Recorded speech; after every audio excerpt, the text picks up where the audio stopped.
All set? You want to turn your tape on and we're ready to go. All set? All right. Okay. Good afternoon, everyone, and welcome to the Town of Nantucket Finance Committee meeting for Monday, March 2nd. Welcome back from the break for those who went away. Nice sunny, you brought back some sunny weather with you, so that's good news. So I'd like to call this meeting to order. Is there any public comment that before us that is not on our agenda today? Hearing none, we do have some minutes from February 10th, which are in our packet. Has everyone had a chance to look them over? Move to approve. Oh, a motion to approve. Is there a second? Second. Okay, discussion on the motion? Hearing none, all those in favor signify by saying aye. Aye. Opposed? Mr. Chairman, I'm going to abstain. And one abstention, okay. And actually, before I forget, forgive me, I'd like to introduce members of the committee. On my right, so the left of your screen, Stephen Morey, David Worth, Cliff Williams, Jim Kelly, Craig Sperry, Joe Grouse, John Tiffany, and Christy Kicken are not in attendance as of now. Okay. Next is committee reports. I don't have anything. We just had another meeting of the subcommittee, and that's moving along. So the members are doing, you should be proud of the members, doing good, hard work, and hopefully we'll have a report within a couple of weeks or for the selectmen and for us to review. Okay. Any other committee reports? Okay. Hearing none, move to Article 5. Discussion of Article 40, including alternative options. This is an article you may or may not remember that it's a citizens warrant article which introduced curbing on Hooper Farm Road, and the request was for a granite curb. We did hear at the public hearing from the sponsor, and after that we went ahead and took a motion to take no action, and and there's also a comment here, and I'll read that, and this is why we took no action.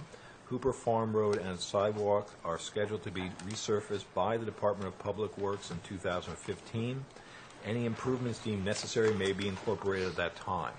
Well, since that time, the sponsor approached us at our last meeting and was not satisfied with this, so he asked, and in his stead, a representative to come and talk about the alternative options. And I think I saw Mrs. Savarino, and I think, Mrs. Savarino, if I'm not, you believe that you were going to talk to us today about that? Or not? I'm sorry. If I misunderstood, I'm sorry. Then I didn't mean to call you. Mr. Chairman, I would. I thought the. Oh, you go to the microphone for me. Thank you. I think we asked to have Kara come. We did. Yeah. Yep. Okay. Mr. Chairman, I thought I was to be here today, but also I thought you were going to hear from Kara. We are, too. Yeah. I thought I'd give you the first opportunity. I was going to go to Kara next. Would you rather vice versa? Yeah, I'd like to back clean up on I this. apologize. Kara, welcome. I'm sorry. Oh, I didn't mean to put anybody on the spot. So, Kara, if you can review for us again the plan for this curbing on Hooper Farm Road and your impression. Certainly. Thank you for coming. Thank you. We will be paving Hooper Farm this spring, and our intention is to grind the road to put a 6-inch standing bituminous berm down both sides, widen the sidewalk/bike path to the berm so that we have a wider space to walk in, eliminating the grass plots, and the entire roadway section will remain substantially the same. If we can squeak a little bit of extra width out of it, we will do that.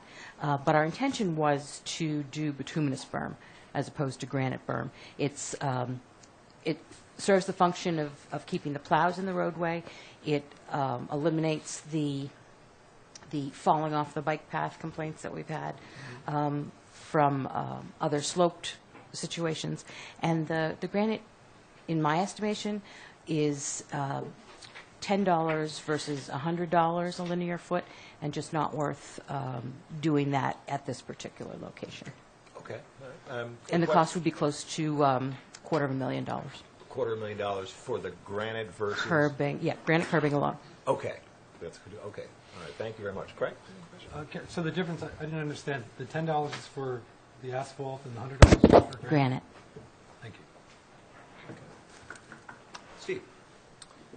Kara, what did you mean by the cost isn't, or this area isn't worth that cost? What does that mean? It's an area with a lot of houses, and what we find is over time we end up getting a lot of trench work done, and the bituminous berm stands up better to that than the granite curbing does. It's a more functional kind of situation. The granite curbing tends to be a very hard edge, and with the amount of traffic that you have, you end up having situations where people bump into the curb. Well, everybody's experienced that downtown. So I just feel that the bituminous is a better choice for this highly traveled area. So in your analysis, the granite curbing will not last as long as the bituminous berm in this area? It will not be as forgiving for the volume of traffic. I think lasting is not the problem. It's more that it's a better situation for the volume of traffic that's on this road. I don't want to belabor the point, but I don't think I understand. It's not as forgiving for the tires on the cars? Right. Right. I think, well, I'll hold my commentary, but never mind. Go ahead. Okay. Jim? So, but we heard, I think, from the sponsor the last time that there were, this is long before, all of us, but there was a plan implemented where certain roads that were where kids had to walk on the way to school, it was deemed to be safer. The granite was deemed to be safer, and that's what. And I don't know if you had a comment on that.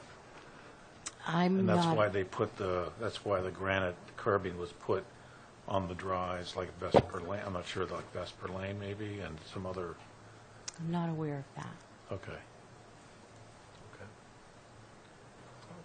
Further questions? I guess one thing, if you can educate me on berms. An asphalt berm, when I think of that compared to a granite curb, I think of that more of a short-term solution, but that is more, that's actually not the case in this instance? It's more easily repairable, and I want to make the differentiation between a Cape Cod berm, which is a gradual slope, and a standing bituminous, which has a cross-section that kind of looks like a gumdrop, and it's much higher than the Cape Cod berm. Oh, okay. Okay. All right. What else? Cliff? Considering the amount of snow we have, how do those stand up when it comes to snow plows and the events we've had for the last? When berms are installed as part of the roadway installation, so you grind the road down, you shape it, you put down the binder pavement, the berm goes on, and the binder pavement is wider than the top pavement. You put the berm on top of the binder pavement and then put the top pavement between the berms. It locks the berm into place, and it's very stable.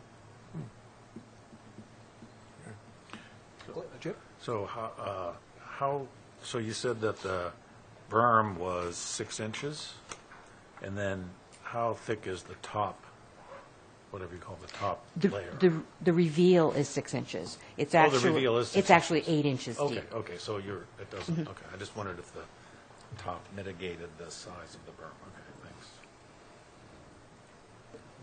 Great. And Kara, you said the berm along Hooper Farm would be the Cape Cod or the gumdrop? The gumdrop. Gumdrop. Joe? Just in terms of the delta for the granite versus the asphalt, Kara, the $250,000 on a total project cost of what? I have to depend on Silvio for that.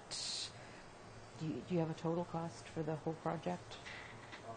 Just for paving and everything, not at the moment. The 250 is just to install curb. Yeah, we actually haven't put together the cost for all the grinding, the paving, and the sidewalk as well.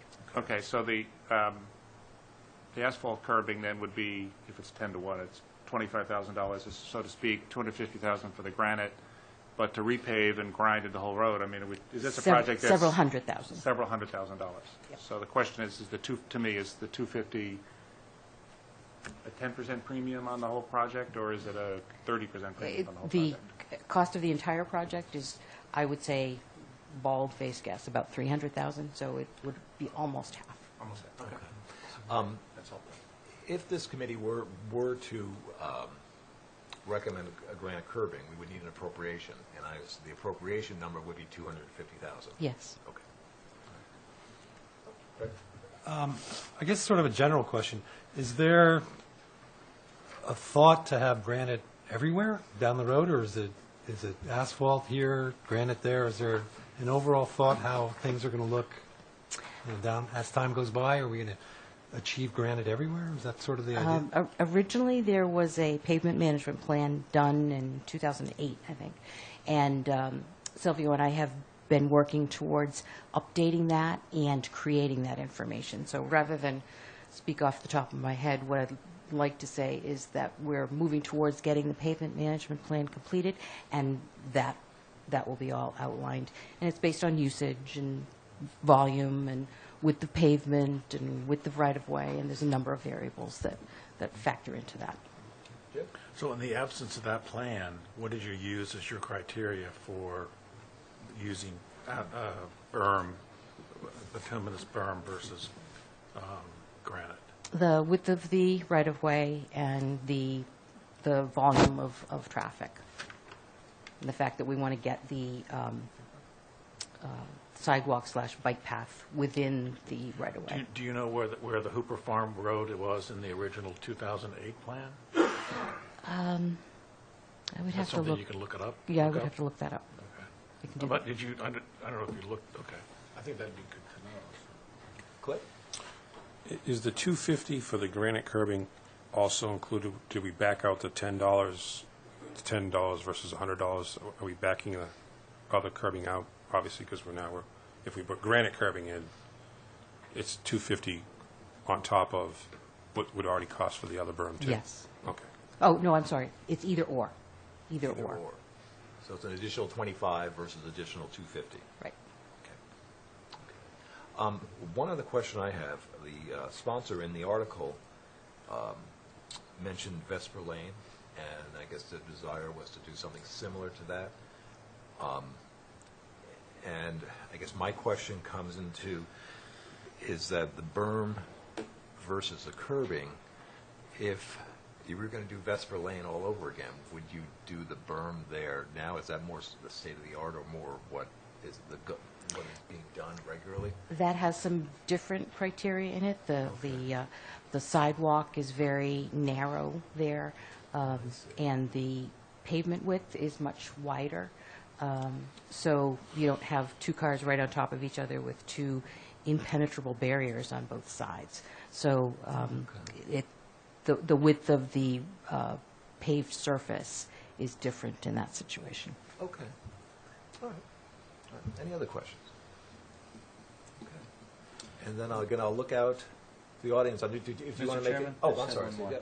Yeah. Can you give me an idea of what the ongoing expenses are for the two types of, the curb versus the bituminous berm? I mean, for that length of roadway, what type of costs are we looking at over the course of 10 or 20 years for the two options? For repairs, or? Yeah, you mentioned that they wear differently, and there's different types of... The granite is strictly a labor cost of remove and reset. The bituminous would be the labor plus some additional cost for the bituminous, which is $200 a ton. So it would depend on what pieces needed to be repaired or rebuilt or Got it. whatever. And in your experience here with snow plows and other factors, how long does a bituminous berm last before we need to replace it? Honestly, we don't, except for the last 2 years, we don't get a lot of snow, so it actually lasts much longer here than it does in an area with higher snow volumes. Than typical year is 12 inches here, and for the last 2, we've had well over that. 4 Right. feet last year, and we're So approaching that this we're, year. 25 years? Are we 10 years? I would say 10 definitely, 15 outside for bituminous. Okay, thanks. Any other questions? And again, I'll look at it. If you would like to make any comments, you're more than welcome to or not. Yeah, okay. Go up to the mic, thank you. And forgive me for prematurely calling you. Well, Mr. Chairman, I certainly don't want to dispute anything DPW Superintendent has said. But in speaking with the article sponsor, and I'm standing today, but I think a couple things, I'd like to give you a few facts. One is the town code of Nantucket for the planning board. Any developer, any improvements that are made in Nantucket that have to go through the planning board, the requirement is granite curb. I verified that with the planning director this morning. Anything short of curbing at the planning department requires a waiver. So that's point number one. Point number two, I was in touch with a contractor this morning, and I have a hard cost of $65 a foot. Now, I'm not suggesting that $10 a foot for berming and $65 for granite is anything to sneeze about, and I certainly understand how precious tax dollars are. But there's about a third difference there. So I was thinking I would come today and report that the curbing cost would be $150,000 installed and not $250. But nonetheless, it's a much more expensive improvement. In response to why, in talking with the planning department today, why granite would be preferred on Cooper Farm Road from their perspective, not for getting the impact to motorists that may blow a tire out on granite curbing. Although I'm not sure that's a huge concern. I think our concern in the neighborhood is more public safety, and it's much easier to drive over Cape Cod berm. Asphalt has a tendency to allow you to drive up and over it, and that's one of our big concerns with the article this year, that everybody drives over the curbing on Hooper Farm Road, and it's very difficult to keep the appearance of it looking nice. It doesn't do anything to protect motorists. A curb is a hard barrier that most people would bounce off of it. Maybe they would blow a tire. But the sidewalk on Hooper Farm Road is very narrow, just like Vesper Lane.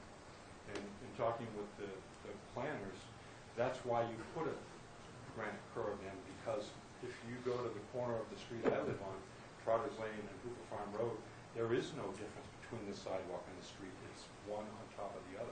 The curb gives you some protection. The reason the Hooper Farm Road sidewalk was built that way is because there's not enough right-of-way to move the sidewalk off the road.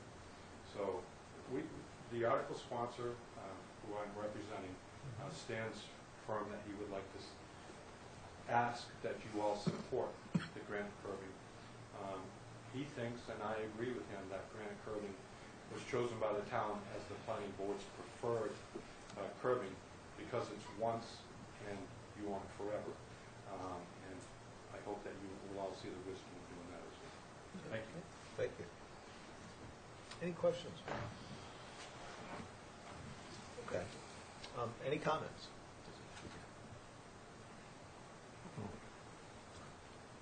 Again, we have a motion that's already, that we already moved on, so if, we certainly can consider reconsidering. Yeah, I'll make that motion to reconsider. Okay, but before you just let me just well, yeah, there's a motion to reconsider, so, because since we all voted in the affirmative to take no action, now anyway can second it.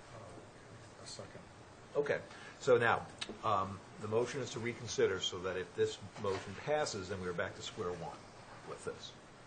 Okay. Any questions on that? And any discussion on the motion? Okay, I just have one question. Maybe I'm missing the forest through the trees. Sure. The curbing isn't just going to go down between the street and the bicycle path. Are they also planning to have the curbing on the other side of the road, or just one side? Both sides. So that's the price for both sides, $250? Wow. $250 for both sides. Did you? You did. Okay. I do have a question. Yeah, go ahead. So this Hooper Farm Road is already scheduled to be repaved in this year, in 2015. That's correct. As Kara said.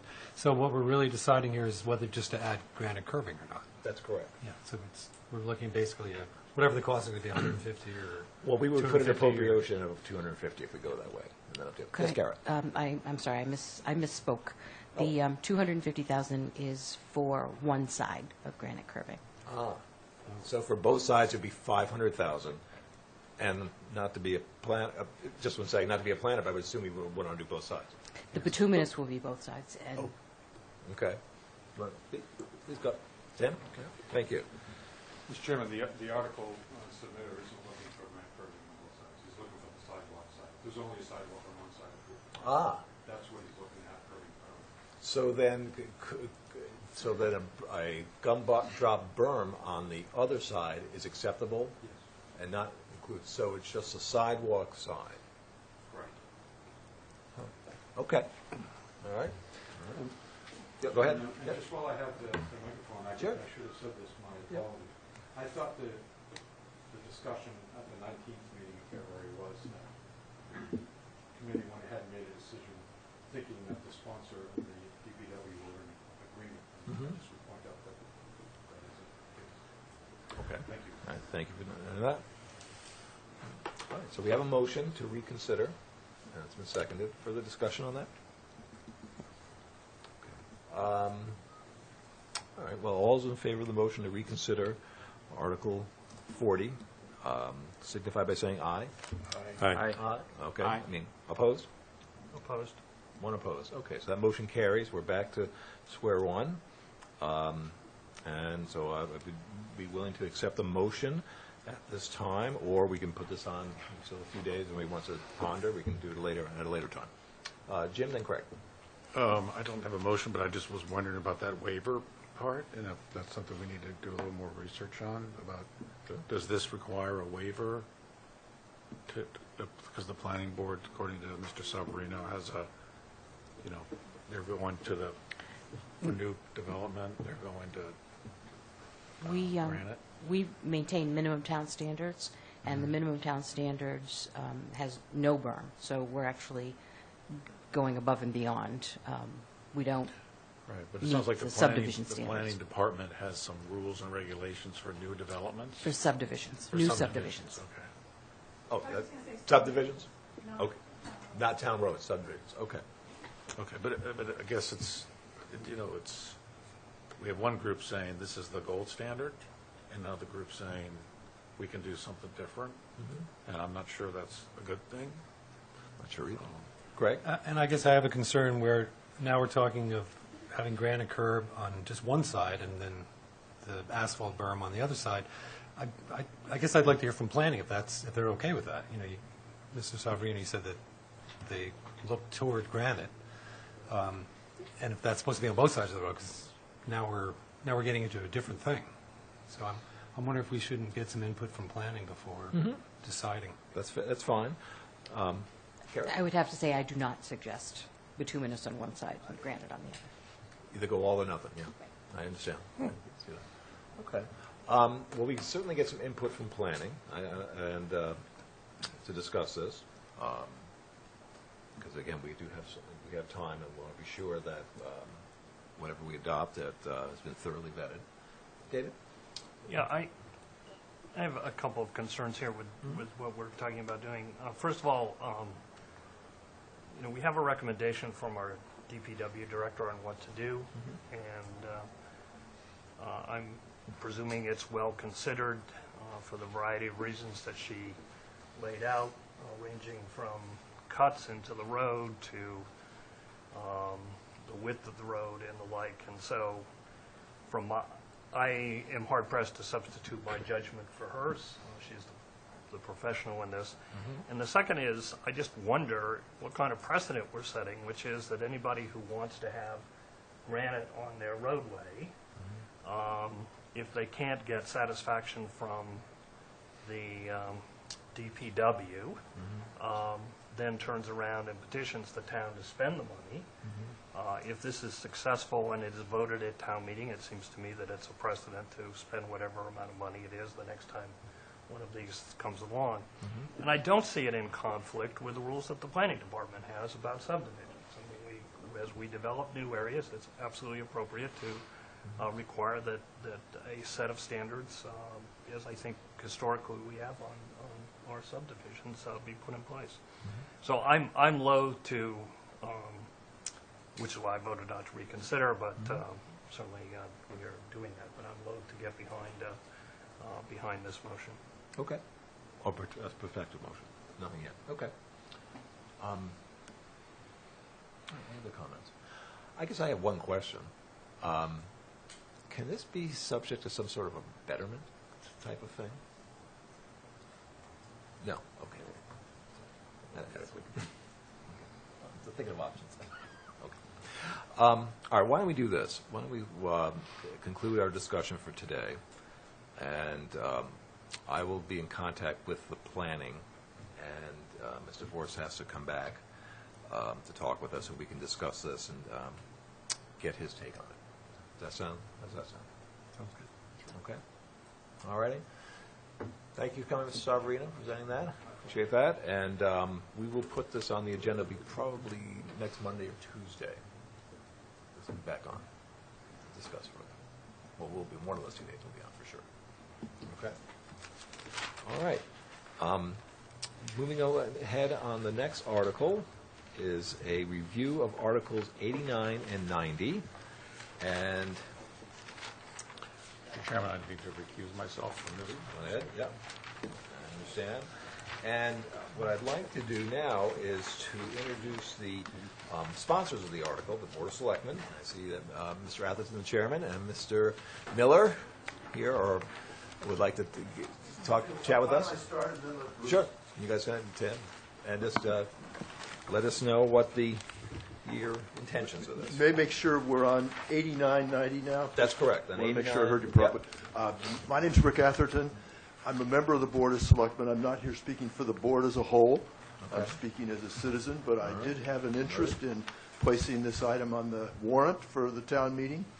One of our intentions clearly was to make sure that the citizen article submitted by Tom Barata, which council has said was in a form that could not be made sort of legal, if you will. Right.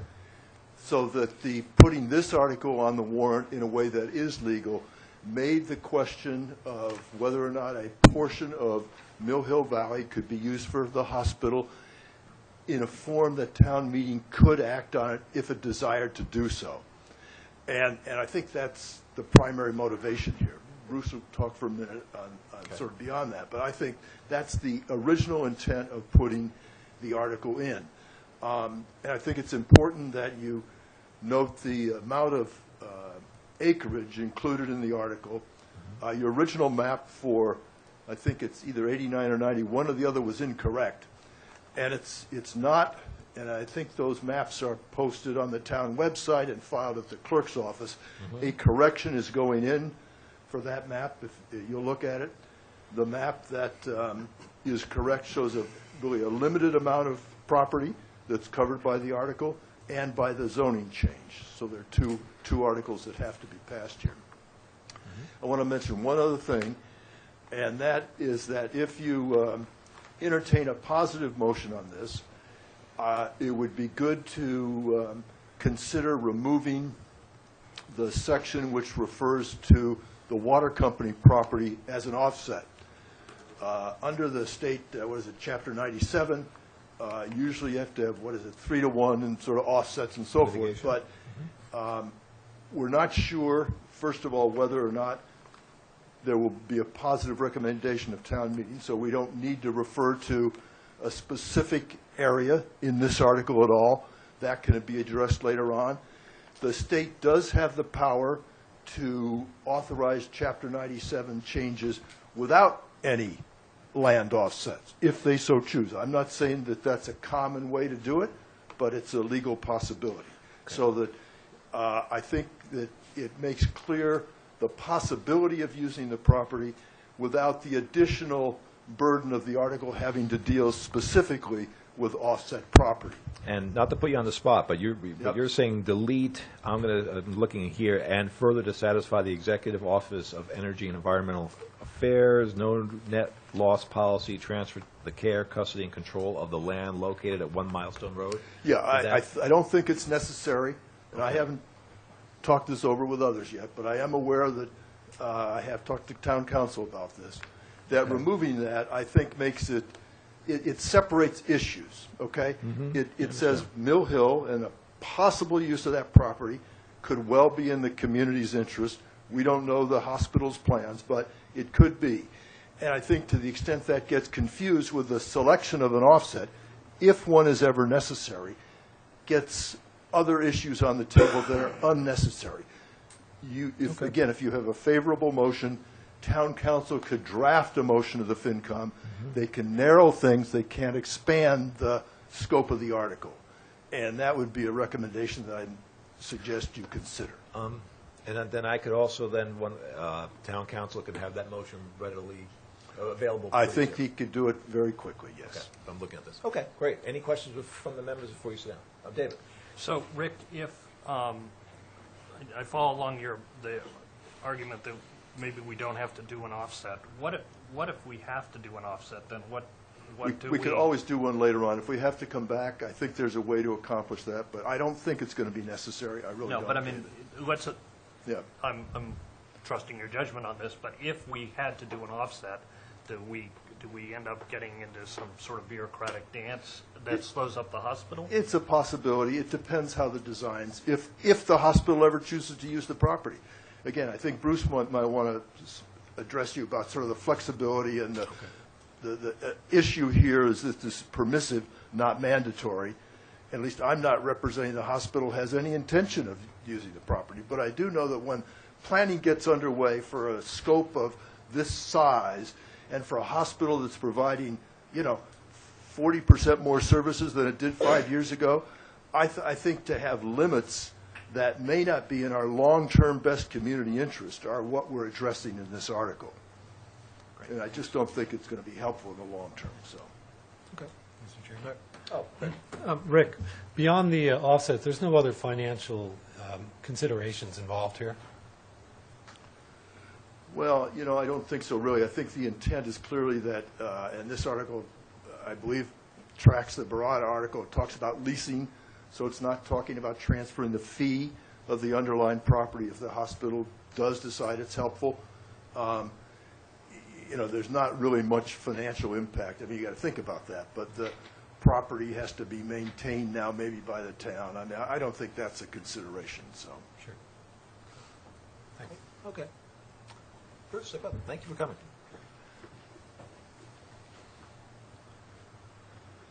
Thank you, Mr. Chairman. I'm Bruce Miller. I'm a member of the Board of Selectmen, but I'm speaking today as an individual. I don't really have too much to add to what Rick said. I strongly advocated for these articles, however, on the basis of the fact that the hospital has is dealing with a very complex situation here. They have had to change direction a number of times, and anything we can do to allow a little bit of flexibility as they move forward with this project just seems to be a prudent thing to do. I have no idea what they're dealing with. I have no insights into it whatsoever, but just looking at the scope and magnitude of what Stop and Shop has done and the way they've had to use a staging area to prepare for certain elements of the job, for us to just slam the door and say, gee, under no circumstances are we going to allow you to use 1 square inch of that property strikes me as narrow-minded and short-sighted, and I would be embarrassed if we adopt that as a position. I mean, I think it's it's some kind of mass hysteria that has taken over. So that's, I feel very strongly about it. Other than that, I hope you'll support it for those reasons. Otherwise, they might discover that a quarter of an acre might allow them to save $5 million in construction costs. And if we said then that we'd like to pursue it, we'll have to have a special town meeting in order to address the question. Right. Why don't we just build in a little flexibility? As Rick said, this doesn't require us to give them anything. It allows us to give them a little bit if they really need it. Yeah. So. Okay. Questions? All right. Well, thank you both for coming. I think Bob Bob, I'm sorry, Bob. I didn't see your hand. Sorry about that.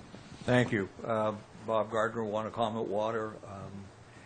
Unfortunately, the chairman and neither of the other 2 commissioners could be here this afternoon, but I would like to address the second part of the article, and I think Rick has hit it right on the nose here, that there are really two separate issues here. There's the issue of the Chapter 97 and Mill Hill, and then there's a very specific part of this article that speaks to Wyers Valley and using that as the mitigation land. The commission is not in favor of that for a number of reasons. One, it's being used for water supply now. The land was taken by eminent domain 1960 for water supply. It was after the change in plans of the hospital. We've been doing water supply exploration in there, and that's where the area that the new well field will be and transmission mains will be located in. But it would require, for if the motion stayed the way it is, the article stayed the way it is, it would require a vote of the Water Commission to declare the land surplus, and they're not about to do that. Then it would take a vote of DEP because it's specifically water supply. But I think, speaking not just as myself and not for the commission looking at the article, I believe that it by narrowing it down to Wyers Valley, it presumes that there's going to be mitigation. I don't believe anybody knows that. Who knows what the legislature would do? And it ties the hands of the selectmen to make the whole thing happen into Wyers Valley, and I don't think it should be tied into that. I think the selectmen need more flexibility to make the whole thing happen should the voters give them that go ahead. But I think the article, if it were amended to remove the second section pertaining to Wyers Valley, and speaking with the chairman of the Water Commission, I'm sure they would support that amendment. Okay, that's my first question. Okay, very good. Thank you for your comments. Any questions, Mr. Gardner? Okay, so why don't we'll leave it as, if we can get that amended motion, Mr. Atherton, then we'll take that up later. That'd be great. I assume, just one other comment, I assume you're alert, but the planning board is meeting, I think, on the 9th. They'll decide on the two zoning articles, 70 and, never sure whether it's 89 or 90, but the two articles, they'll meet then and bring their recommendation forward. In fact, we were going to take this up probably on the 10th after they're done. Okay? All right. Okay, very good. So moving along then, going back in the warrant to the articles, and I'm going to start right at the beginning here. Jim, you come on back. So, Brian and Libby, I don't know if you'd like to, who would like to answer questions as we go along? We're starting at Article 1. Well, you don't have to. Well, no, if there are any. I don't know who do you want me to call? Sure. Okay, thank you. All right, so Article 1, and this is the receipt of reports, and the motion is moved that the reports of various departments and committees as are printed in the fiscal year 2014 annual town report, or as may come before this meeting, be accepted and filed with the permanent records of the town. This is pretty much a housekeeping issue. That's always the first article every year, so it's pretty standard. Does anyone have any questions or comments on this? Hearing none, I would ask for a motion to adopt. So moved. Thank you. Is there a second? Okay. Discussion on the motion? Okay. Hearing none, all those in favor signify by saying aye. Aye. Opposed? Okay. That motion carries. Article 2, which is unpaid bills, and you have this as a number of expenditures that or appropriations that will be to take in, and this is to see what sums the town will vote to appropriate and also to raise, borrow pursuant to any applicable statute or transfer from available funds for the payment pursuant to Chapter 44, Section 64 of the Massachusetts General Laws of unpaid bills from previous fiscal years, including any bills now on overdraft or to take any other action related thereto. Any questions on any of these items? Motion to adopt. Okay, a motion to adopt. Is there a second? Second. Discussion on the motion? Hearing none, all those in favor signify by saying aye. Aye. Opposed? All right. The next article on our agenda is Article 5. It's the appropriation for the reserve fund. And this is also something we do every year, and I'll just read the motion. Move that $500,000 be raised and appropriated from the fiscal year 2016 tax levy and other general revenues of the town to establish a reserve fund for fiscal year 2016 pursuant to Chapter 40, Section 6 of the general laws. So this, again, is something we do every year. Comments, questions? And that's the typical amount? Typical amount. Well, it is a typical amount. There have been instances in the past where, for various reasons, that number has been altered, but 500,000 is typical amount. Motion to adopt? Okay, motion to adopt. There's a second. Okay. And any discussion or questions on the motion? Hearing none. All those in favor signify by saying aye. Aye. Opposed? Motion carries. The next article is Article 7, which is the personnel compensation plans for fiscal year 2016. And you can see our motion as is, as the various seasonal and other employees that are there. And there's, I believe, the only change from previously was with the town clerk. Is that correct? Everything is the same? There are some additional changes in the draft motion. Oh, there are. Do you want to go over those just for Sure, they're shown there. the ones that are highlighted? Yeah. Okay. No, I'll read them off here. Since it's in the, may not have them. Well, Martin sent it out electronically. The seasonal assistant harbor master. So right about that, mooring enforcement officer hourly, we're striking that. That's not, no one uses that anymore. Instead, we use seasonal assistant harbor master. That's just kind of a change in the title. Oh, okay. Seasonal maintenance supervisor, public works hourly, that's new. Temporary, just down below, registrar, temporary assistant hourly, that came from temp clerk. Okay. Next page, under item A, we've stricken dock attendant. We don't want to use that position anymore. Under B, we've stricken endangered species monitor and changed it into seasonal natural resources enforcement officer. That gives us more flexibility for what these seasonal positions do. They'll do endangered species, they'll do other things like that. Otherwise, regulation enforcement is some of these recently talked about that position going.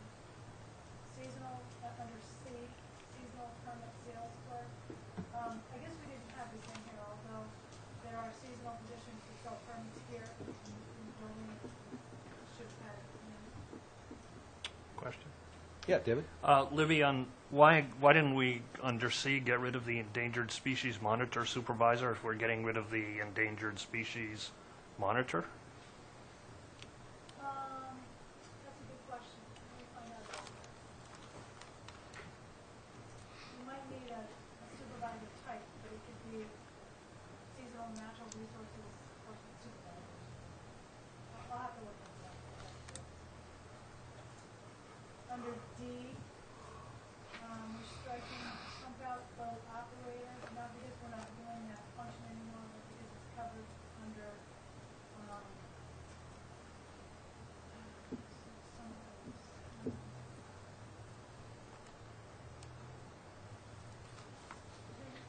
Dock attendant supervisor. Pump boat engineer. Operator, and or seasonal assistant harbor master does that kind of thing. Makes it feel better. Okay. And that's it? Or the dock worker, this is the dock worker. And then just those other strikeouts, because we moved them into the other schedule. I think that was it. Okay. Any questions or comments? David, would you like to answer that question before we can hold us on a motion? You're okay with that? I'm assuming we're not hiring an endangered species Monitor supervisor. monitor supervisor, that's somebody else has that role as part of their roles and responsibilities? I'm assuming the same thing, as long as it's Okay. I'm fine to go forward. I don't want to hold it up for...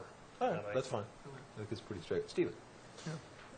And Libby, we got rid of the dock attendant, but we still have we created a dock attendant supervisor? Same thing. Yeah, it's very, Yeah, we should probably say dock worker supervisor. We have dock workers under C. got it. Are we going to need them this year? We'll be optimistic. Half the season. Any other questions or comments?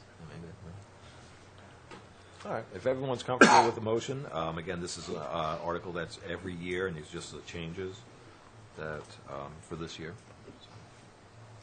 So moved. Okay, motion to adopt. Is there a second? Second. Discussion on the motion? Hearing none, all those in favor signify by saying aye. Aye. Opposed? Okay, the next is Article 9, which is the Health and Human Services article. We did receive a presentation, I think it was the 19th, I believe, February 19th was last, and the 350,000 is broken down here. I did send a email that I received today, and I haven't even looked at it yet, on Health and Human Services, so that is also for your review. Any questions or comments on Article 9? Motion to adopt? We have a motion to adopt, or a second? Second. Good. A discussion on the motion? Mr. Yeah, Chairman, sure. Go ahead. in the discussion that took place when I wasn't here, Yes.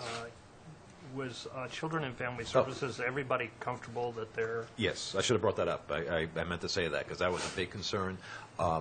They did have an audit, and also Brian Turbot, Finance Director, also looked over their numbers and came back with a much better report. Is that a fair way of saying that? It is. So, yes, and there were questions that were asked, but the questions that were answered were looked much more favorable, so that they're in a much better position. It was like different, almost a night and day last summer. Great, thank you. You're welcome. I should have mentioned that before. Any other questions or comments? Okay. Hearing none, all those in favor signify by saying aye. Aye. Opposed? Okay, that motion carries. Good. Moving on to Article 17. And this is the Airport Aviation Fuel Revolving Fund for fiscal year 2016, and I will go ahead and read this. Our motion is to move that an airport aviation fuel revolving fund is established to which fees and other receipts received shall be credited up to $5,500,000 in connection with the sale of aviation fuel, which fund may be expended for the purchase of aviation fuel to be expended by the Airport Commission, and further to establish a spending limit from the fund for fiscal year 2016 in the amount of $5,500,000 pursuant to the provisions of Chapter 28 of the Acts of 2004 and Massachusetts General Law, Chapter 44, Section 53E and a half. Aviation fuel receipts in excess of the spending limit will be credited to the Airport Enterprise Fund. Comments? Discussion. Chair. Mr. Rafter, please join us. Thank you. I'd like to request that number be changed to 5.3 million. 5.3 instead of Yes. 5.5? We've had discussions with the Finance Department, our commission, and there's a concern as to the impact of what the numbers would be. 5.3 is the existing. We'd like to keep it there. With the price of fuel dropping, and if that goes up, it could have a significant negative impact if we go with the higher number. Okay. So the other language in the motion is fine, just 5.3 Yes, just the number instead of of 5.5. Okay. All right. Any questions by Mr. Rafter? David? Just to refresh, Yeah. Tom, anything, so if the cost of the fuel is above 5.3, I guess is what you want, any excess of that goes to the enterprise fund? It goes into the operating side, yes. Right. And if you purchase $4 million worth of fuel, what happens to anything in excess of fuel proceeds? If it's below the 5.3, it all stays within the revolver. Okay, thank you. Okay. Further questions, comments? Yeah, Cliff. Just to refresh my memory. Sure. This isn't part of the home rule petition, we just vote this every year, this revolver No. again? I- Or just the appropriation? And I'm going to ask Brian to correct me if I'm wrong, but this one I think is separate. There's another one for the home rule There petition. is, that's Okay. absolutely correct. So this one is just to establish the actual The revolver. money. That's right. Okay. We've already, Continue we've it. already made a motion on the home rule. All right. That's correct, it's two separate for right now. Okay. Okay. Any further questions or comments? Anybody ask for a motion if they're so inclined? I'll make a motion to adopt with the amendment. With the amendment 5.3? 5.3 million, yeah. Very good, thank you. Is there a second? Second. Discussion on the motion? Hearing none, all those in favor signify by saying aye. Aye. Opposed? That motion carries. The next article. Yeah, oh, yeah, yes. So- Could I just ask? No, if you wouldn't mind, microphone, I'm sorry. Thank you. I'll try to follow. Thank you. Thank you, Mr. Chairman. Yeah. Citizen Tim Sovereign. Wasn't the airport fuel revolver already created? It was a home rule petition that's still working its way through the legislature, so we're reaffirming it every year. So we're reaffirming it, but it hasn't been, the governor hasn't signed it yet. If that answers your question. Thank you. Oh, I'm wrong? Uh-oh.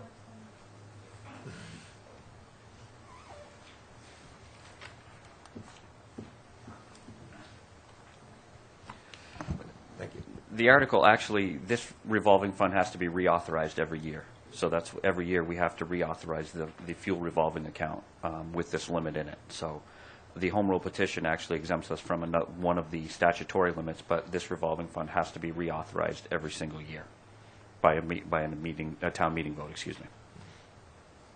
So when we create it one year, if it doesn't, we don't reauthorize it, then it ceases to exist. Okay. Oh, you're all set? No, okay. Thank you for the clarification. All right, so that, any other thing on 17? We move along to 18, which is the carbon appropriation for airport carbon neutral program, energy management services. And there was, it came around, I think everyone has it. Yes, that's what I was going to bring up. I have it in front of me. Yeah, let me get it out. And actually, Mr. Rafter, would you mind explaining that in your layman's terms?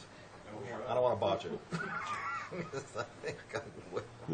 The initial article was essentially a placeholder. We worked with town council who recommended that we put it in. If you recall, we embarked on a carbon neutral program, but the initial intent was that the funding for the carbon neutral program would be, or from the energy savings company, would be third party funded and not necessarily town bond obligations. This actually, the way it was written, is for tax exempt bonding, which would be using the town's bonding capacity. That was not the intent of the carbon neutral. So town council, on their advice, we left it in as a placeholder, and we're at a point now with the carbon neutral program where we believe we will still need some language to allow us to use some land for the solar farm, but we have no intention of using the bonding capacity of the town to fund any of the carbon neutral. So council prepared a motion that would allow for the lease or whatever language is necessary for the solar array, but excludes the financial portion of that. Thank you. That's I hope that explains it. It's That helps. And I do have, I'll go ahead, this is going to be a long motion, but we'll go ahead and read it. So I'm not sure everybody has it. And the motion would be as follows. Move to transfer to the Airport Commission for the purpose of leasing and granting easements for a solar photovoltaic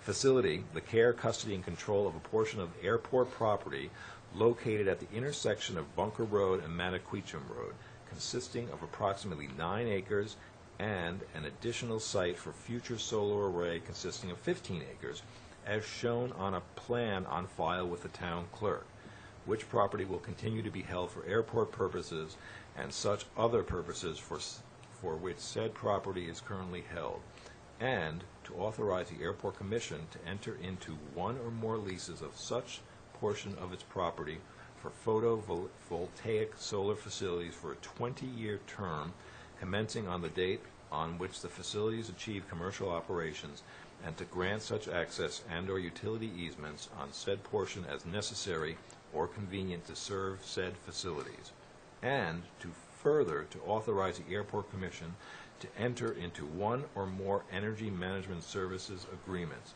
including power purchase or net metering credit purchase agreements with the owner of said facilities for a 20-year term running concurrently with the leases, which leases, easements, and agreements are to be on such terms and conditions, and for such consideration as the Airport Commission deems to be in the best interest of the airport and the town, and to authorize the Airport Commission to take any actions and execute any documents necessary or appropriate to accomplish the foregoing. Cliff. Right. I haven't had a chance to see the plan. I was away. But anyway, Okay. I always thought, just like in Hyannis, they'd use land that's basically, non-leasable. Is this property isn't part of some property that we could lease to make money? There's a possibility it could be, but any non-aeronautical use, we're required by the federal government to have a language in there that if it's necessary for aeronautical lease or use, it has to revert back. So it's essentially out in Bunker Road beyond where we are now. It's a wooded area. Okay. And it's identified on the new master plan, too. Craig? Tom, has the environmental impacts been addressed? I know there was some issues before. Is there a green light there to go ahead with this project? No, I don't think it's been permitted yet, no. This would just, again, I think the intent here is to allow us to have the language necessary for the 20-year term to enter into an agreement once all that's completed. Thanks. Again, I think one of the open issues is whether or not we're going to do this ourselves or through a third party.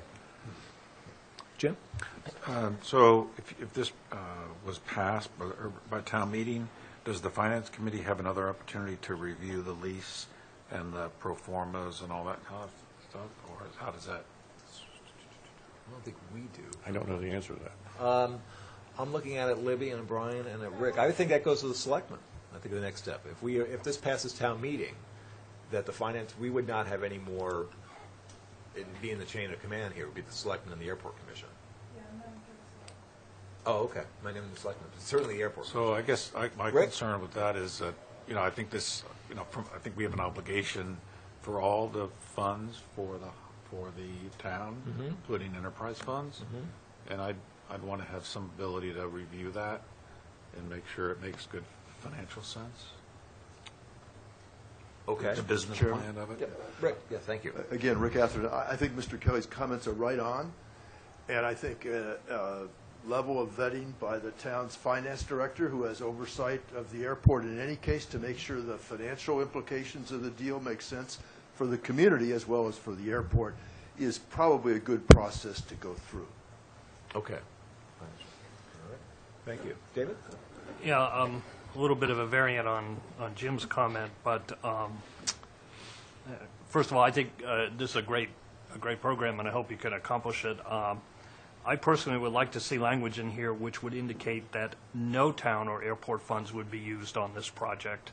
The language, and I'll defer to Mr. Giorgio on this, but particularly the last couple of clauses would seem to indicate that the Airport Commission could take any actions and execute any documents appropriate to accomplish the foregoing, including committing airport funds. And I just don't think that that's a slope that I'd like to see the airport go down. So I think you can probably find a private party to do this that does not involve putting airport funds up, and I personally would like to see some restriction on it at this point. That's our intent. Our intent is not to spend money on this. I understand that's not your intent, but you may get a new commission tomorrow. No, I agree, and I'm open to the language. And Okay. Well, why don't we say, why don't we look into that with town council, see if we can narrow down the language. Modify that language. Yeah. Okay. Jim? Can we add the conversation about another level of review by the finance committee? I haven't thought about it much, but what about legacy cost? What about if the company goes bankrupt? What about, and I think it'd be helpful to have the perspective of the finance committee. That's fine. Tom, could you take care of that? Absolutely. Great. Yep. Okay. All right. Town So why council. don't we'll address this when that new language comes in and take it from there. Any other questions on this or any other concerns on this? Okay. Hey, Oh, good. so- Tim, so- sorry, I'm looking at the key members. Mr. Chairman, Tim Savarino. I might suggest that one way to accomplish what Jim's looking for would be to have the signature of both the selectmen and the airport commission on the lease. That way, both parties have to be in agreement, or it doesn't go forward. That would be a nice safeguard for all the citizens. Okay. Thank you. Thank you. Good suggestion. Cliff? I'm just a point of information. I think any leases, like when we take the loans, the selectmen have to sign for it anyway, don't they? No.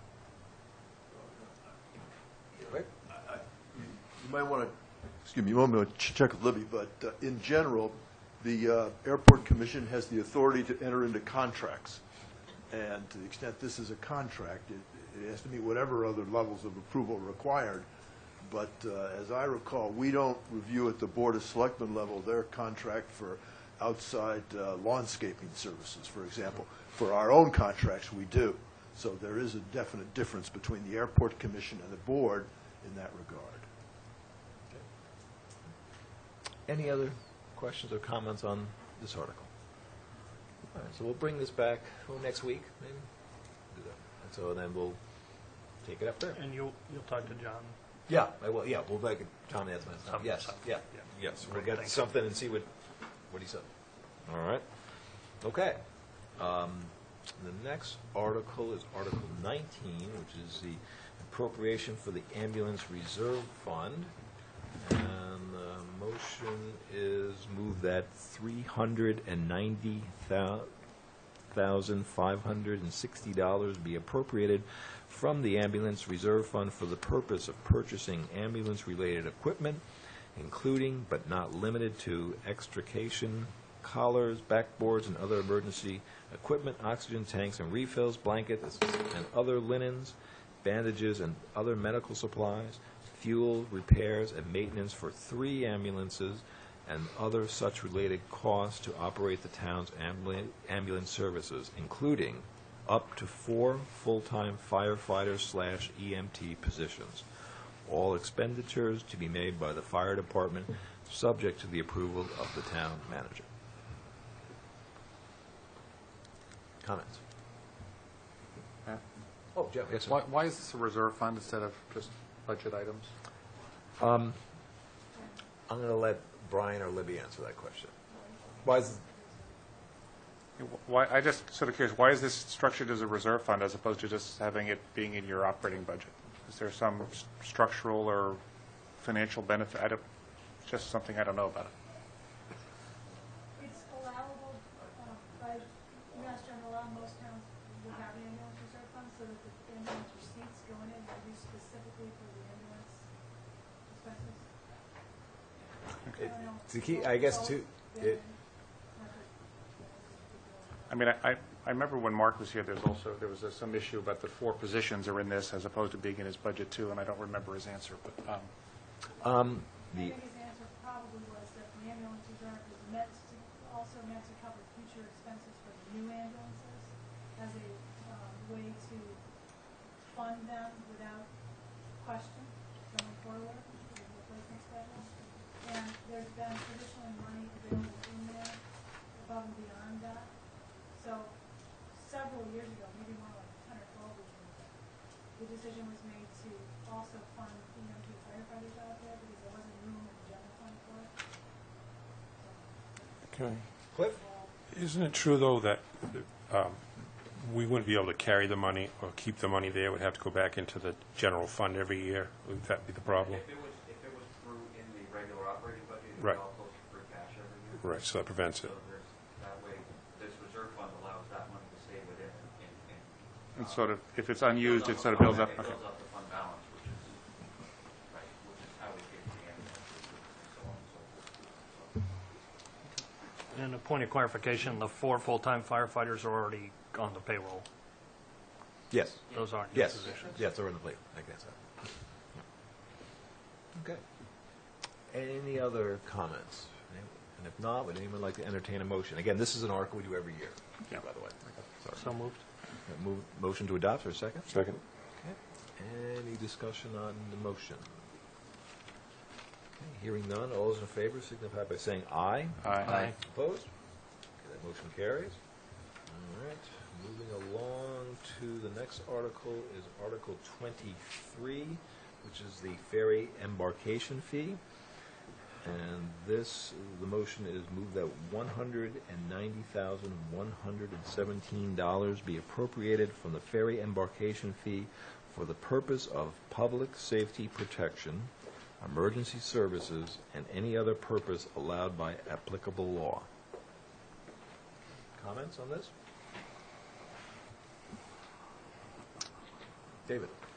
A question to Libby. I understand that the police chief would be responsible for the public safety stuff. How much of this falls under, of the 190, falls under your purview to make spending decisions on?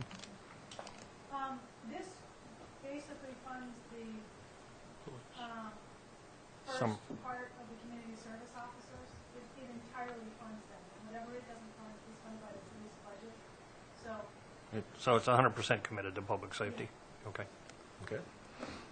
Further questions or comments? All right. Hearing none, I will ask for a motion. So moved. Move to adopt. Thank you, and a motion is seconded. Second.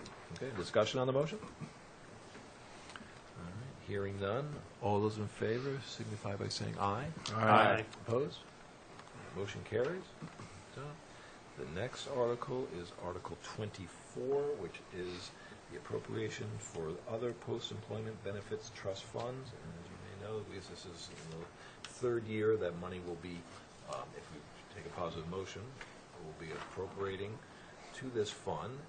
And our motion would be as follows. Move that $500,000 be appropriated from the fiscal year 2016 tax levy and any other general revenues of the town to be deposited by the treasurer into the other post-employment benefits trust funds.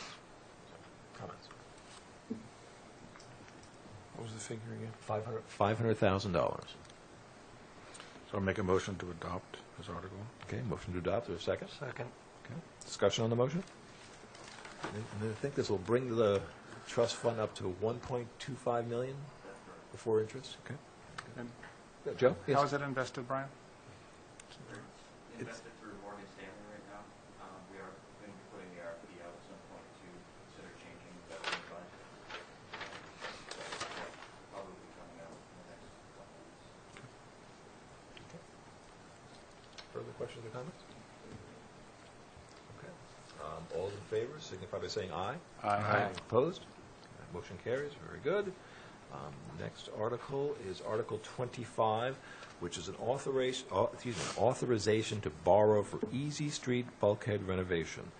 And our motion would be, move that the town appropriate $1,342,309 to be expended by the town manager with the approval of the Board of Selectmen to pay costs of professional services for design, permitting, construction supervision, and any other related professional services for the repair of the Easy Street bulkhead, including the payment of all costs incidental and related thereto, and that to meet this appropriation, the treasurer, with the approval of the selectmen, is authorized to borrow said amount under and pursuant to Chapter 44, Section 7, when 33 in parentheses of the general laws, or pursuant to any other enabling authority, and to issue bonds or notes of the town therefore, and further to authorize the Board of Selectmen to apply for and expend any federal or state grants that may be available for the project. Okay. Comments from members of the committee? Cliff? I have written down one-time grant. Will we anticipating the grant? A grant? I'll look out. we have it. we- It's been approved, subject to town meeting. Okay, so there's a grant for this. Very good. The park. Park. How much is the grant for? Here's 190 something.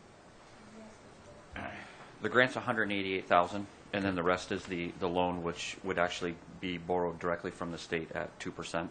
Oh. But we do need town meeting authorization to do any of this, so. Okay, very good. Jim?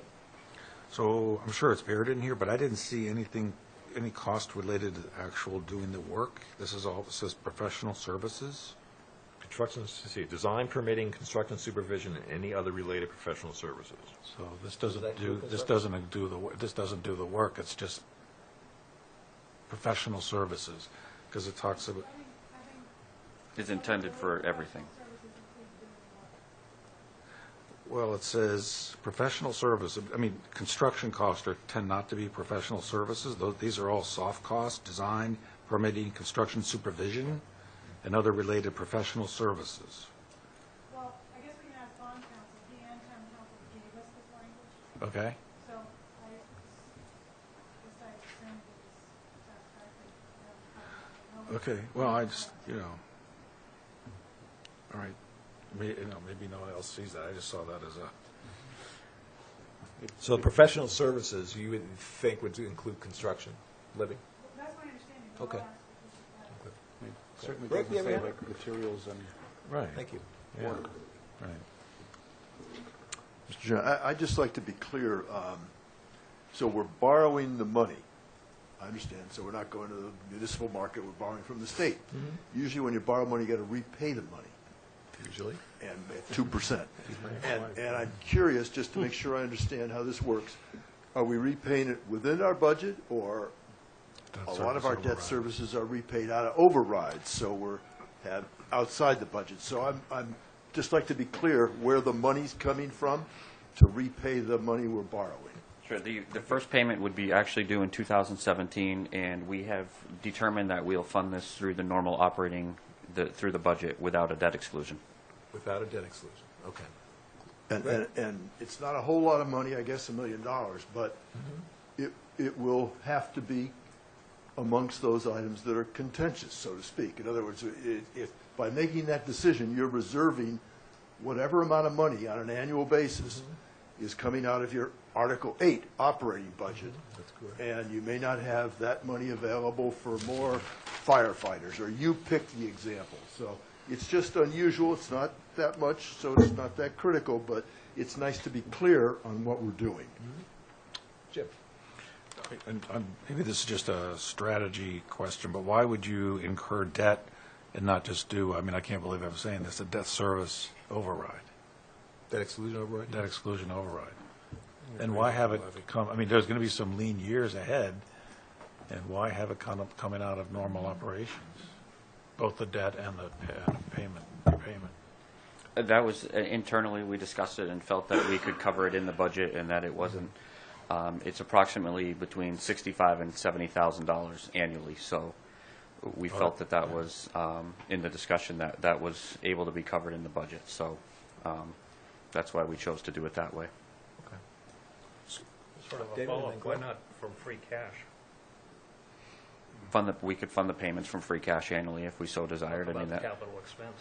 Well, we getting, the emergency management director went out and got the loan in the grant to cover the reconstruction, so I wasn't here when that decision was made to apply for it, so.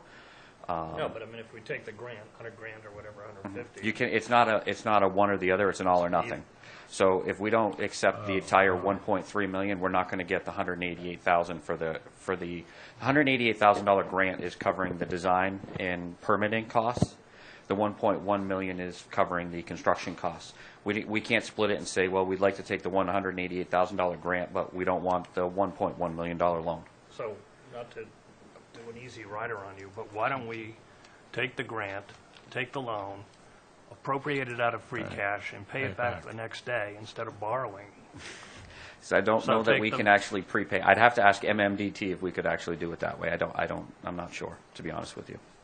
It's an interesting concept, but Good. Cliff? So what's the term of the loan? 10 years? 20 years. 20 years. 20 years, 60. Cooper's 2%. All right. Further questions or comments?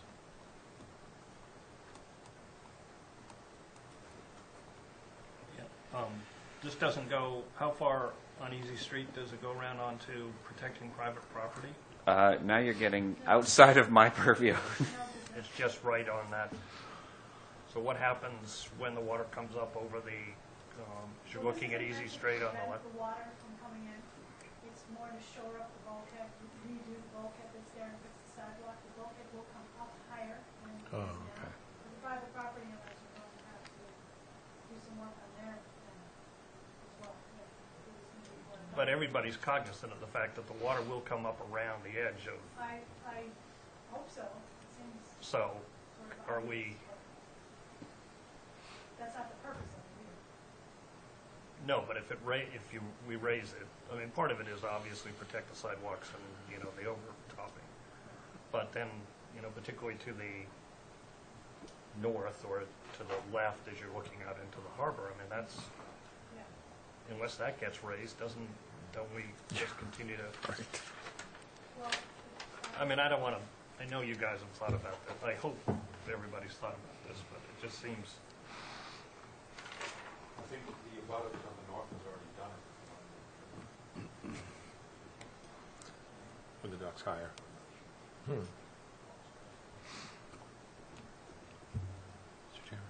I'm wondering, my colleagues have mentioned that as far as maybe paying this off on a shorter term, because it seems like this bulkhead gets blown out on a regular basis. So to be paying for something for 20 years that only lasted maybe a couple before we have to fix it again, I'm wondering if it's more prudent to pay it off sooner.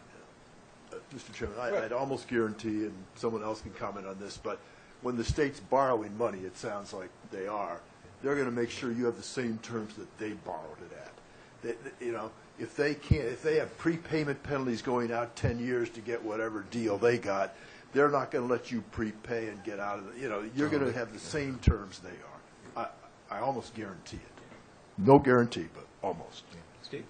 And, there's no guarantees, certainly, but I think if we're going to keep that cash in the reserve fund or free cash or wherever else, we might draw from to pay this all off, we're likely to get a better return than 2% wherever else we might invest that money.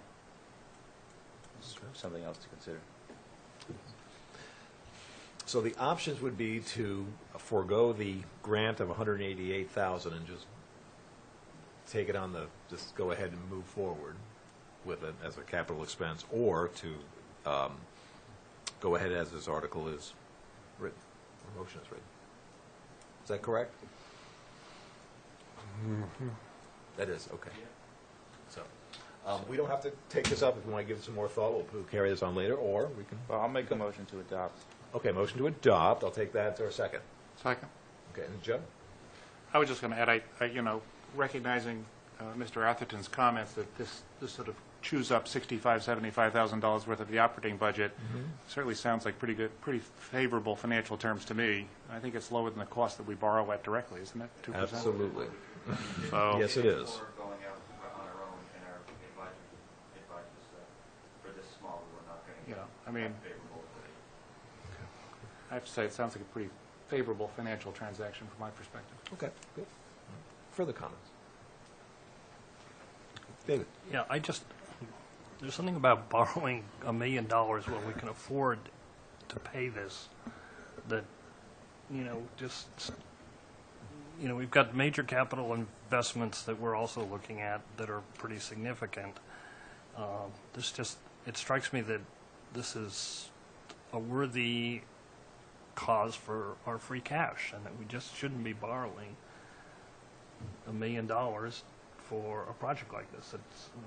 I understand it's a capital improvement and all that, but in many ways, it's an operational improvement. Okay. Joe, I know you're right on the financial terms, and Steve brings up a good point, which is, can we use our free cash that returns? Yeah, I mean, something, 2.1% is a pretty low threshold here. I mean, I think you're giving away money if you're going to pay this in cash when you can borrow at 2%. These aren't market rates. This is No. Jim? So I thought our free cash was at We don't earn any money on our free cash, right?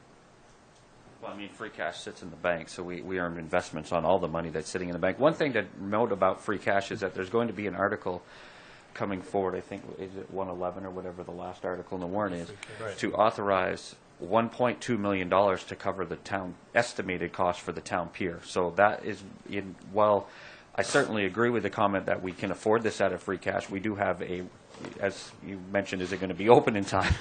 We do have a really large commitment that we have to fund with free cash right now, too. So that needs to be taken into account. That's going to remove a relatively large chunk of what was remaining to be able to cover the repairs to the town pier.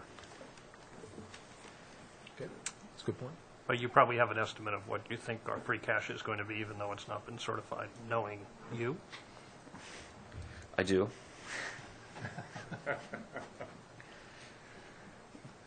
I mean, is this the kind of investment that we should be making now, or? Is it the kind of I believe it's an investment that we should be making, and I support the administration and what they went forward with to do it this way. Okay. Thank you. All right. Further comments? All right. Hearing none. All those in favor signify by saying aye. Aye. Aye. Opposed? Okay, motion carries. One question about for quantum is that a majority at town meeting or 2/3?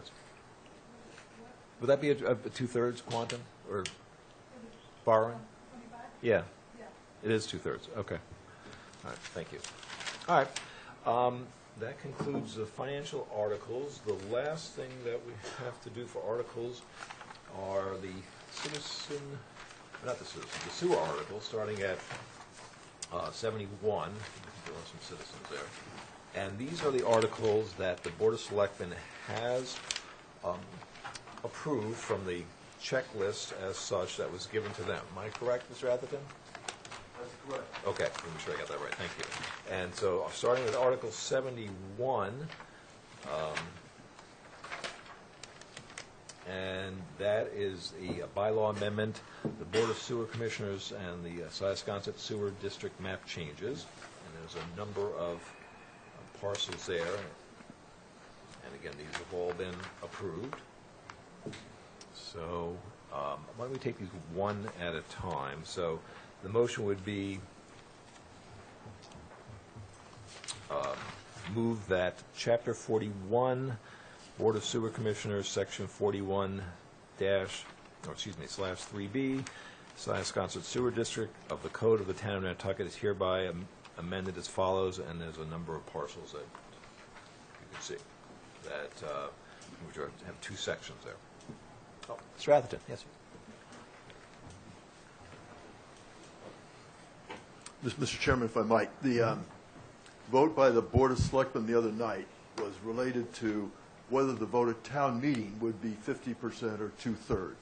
It was not related to whether they support the article or not or anything else. It's just a specific requirement of the Sewer Act.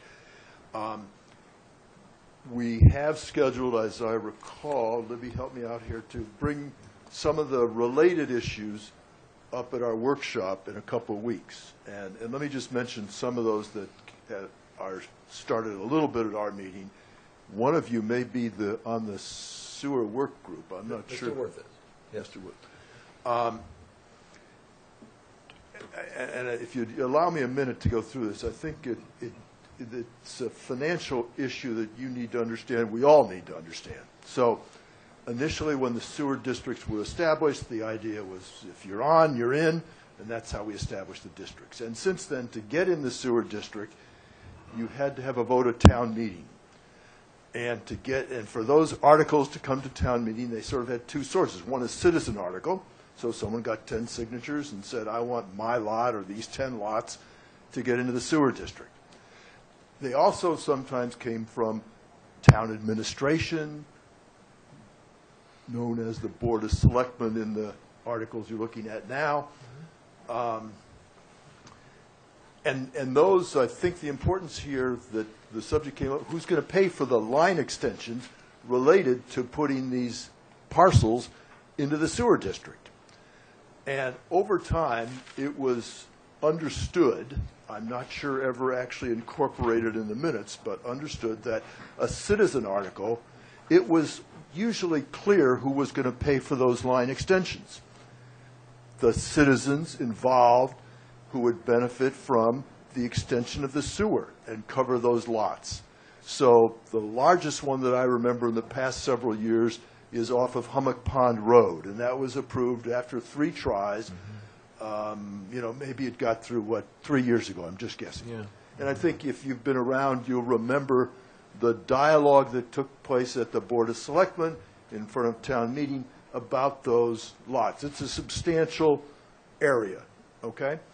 And during the course of the board's discussions on those letting those lots in, one of the proponents said to the board, "We're paying for it. Clear, simple, understood." And but it's not incorporated in the board's official acts that I recall. It's just an understanding. And the reason I mention this is that the articles you have this year are really quite different from citizen articles. They're very broad in many ways. So the Sconset article, which I think is the first one, has, 57 lots. Look, you tell me the number. I don't have it in front of me. I'm not sure that it's not counted, but there's some, Maybe there are 20 lots. But take a look at 50, but there's also that much more to remove, too. Yeah, but removals are usually pretty easy. Removals are somewhat academic. I'm not talking, Matt, about capacity of the system now. Okay. And removals were important at a time when capacity was important, so that part of the initial issue for being careful about letting parcels into the sewer district was when we had a limitation on capacity in Surfside. Sconset, the sky's the limit. There's lots of unused capacity in the Sconset plant. So in the Sconset article, I don't know how many lots there are, but there are a number of lots. It's like 52. And it's not a citizen article. So it's not like the citizens said, "I'm going to pay for those line extensions." So I would ask you, which I'm asking myself, hopefully we would all ask ourselves, who is going to pay for those line extensions? Line extensions are not free, and if they're going to be paid for by the general tax base or the sewer users or betterments or whatever, those I think are important discussion points. If they're unstated and not made clear when the lots are being put into the sewer district, the question's going to come up sometime in the future. And I think it's helpful to not have a huge inventory of lots coming into either Sconset or more specifically in the other articles into the town district without understanding that up front. Now, I don't want to put words in the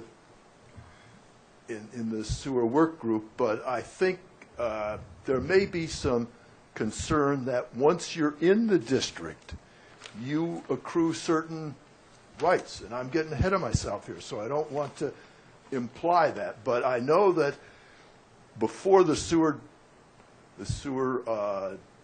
home rule petition was passed, one of the issues discussed was whether or not if I'm in the sewer district, I have a right to demand service, okay? And if those kinds of rights are out there, which I don't know if they are, we all need to understand them because there are lots and lots that might say then, I would like the sewer to just come on down my lot. It's very important to me. And then you're going to have to ask who's going to pay for it then. So I think we need to have a clearer understanding going backwards about the lots that came in prior years and about the lots coming in this year. And I'll give you another example this year.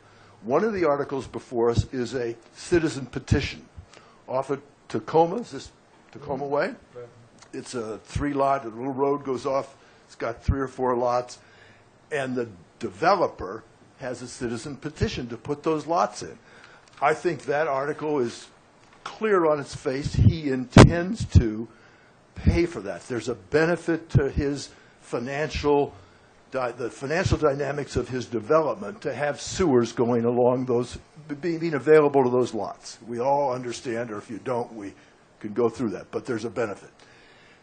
those lots are also in the bigger article for town sewer district.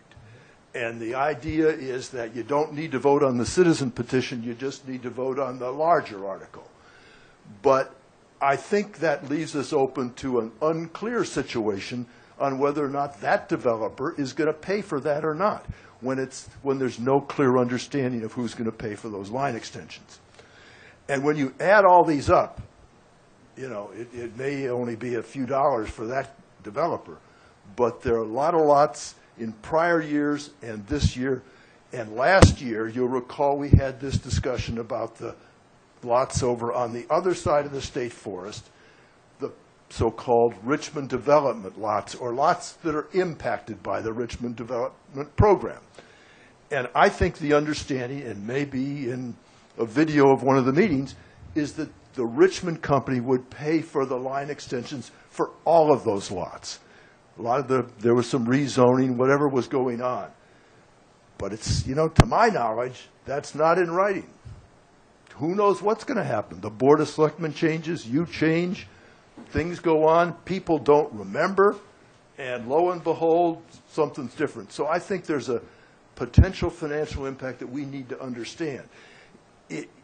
And one of the sections that's in this town article is Bayberry. Go down Tacoma, take a right, Bayberry. You know, the folks in Bayberry, to my knowledge, and I haven't talked to every one of them, but I've talked to some of them now. I don't think they, at least they didn't come forward publicly to seek the sewer line extensions for that development. Some of the people in there have just redone their septic system. I don't think they're too interested in paying for line extensions. And Bayberry, when we asked the planning director about who's going to pay for Bayberry, he kind of looked back at us and said, I forget the language, but it was like the taxpayer or the general fund or somebody. I'm not clear. It's a casual comment, but the reason I think it's important is that it gets at the underlying issue I'm talking about, that there's a lot of uncertainty. And I think the sewer planning work group may well be helpful in this regard, but we all need to understand where we go.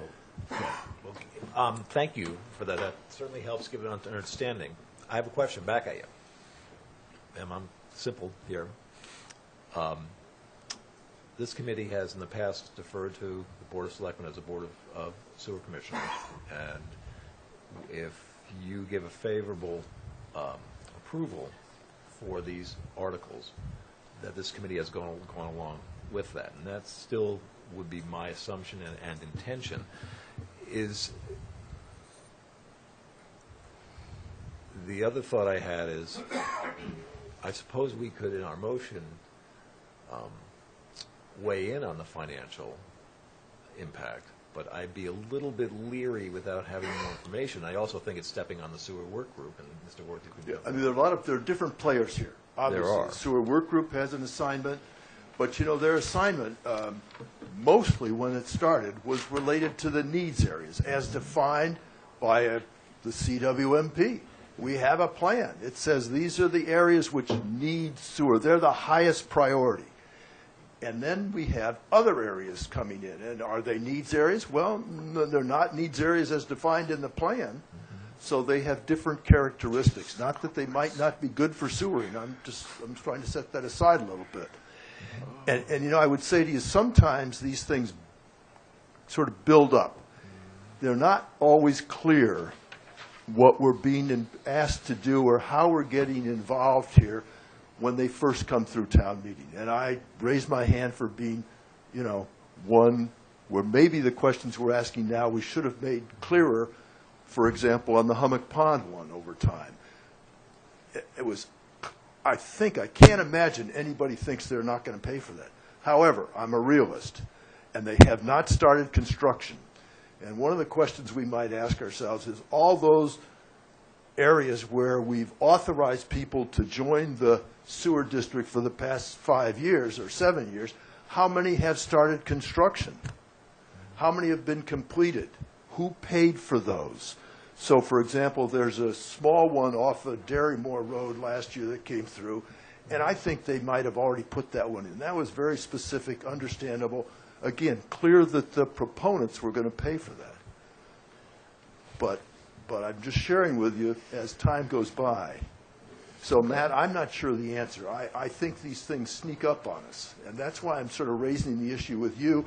I think we need to raise it for the Board of Selectmen to think about as in their capacity as sewer commissioners. And maybe our resolutions coming to town meeting should say something like, it's our expectation, because it's a citizen article, that they're going to be paid for by the proponents. And so town meeting then knows what they're getting into. It's not just putting people in the sewer district. Okay. Cliff?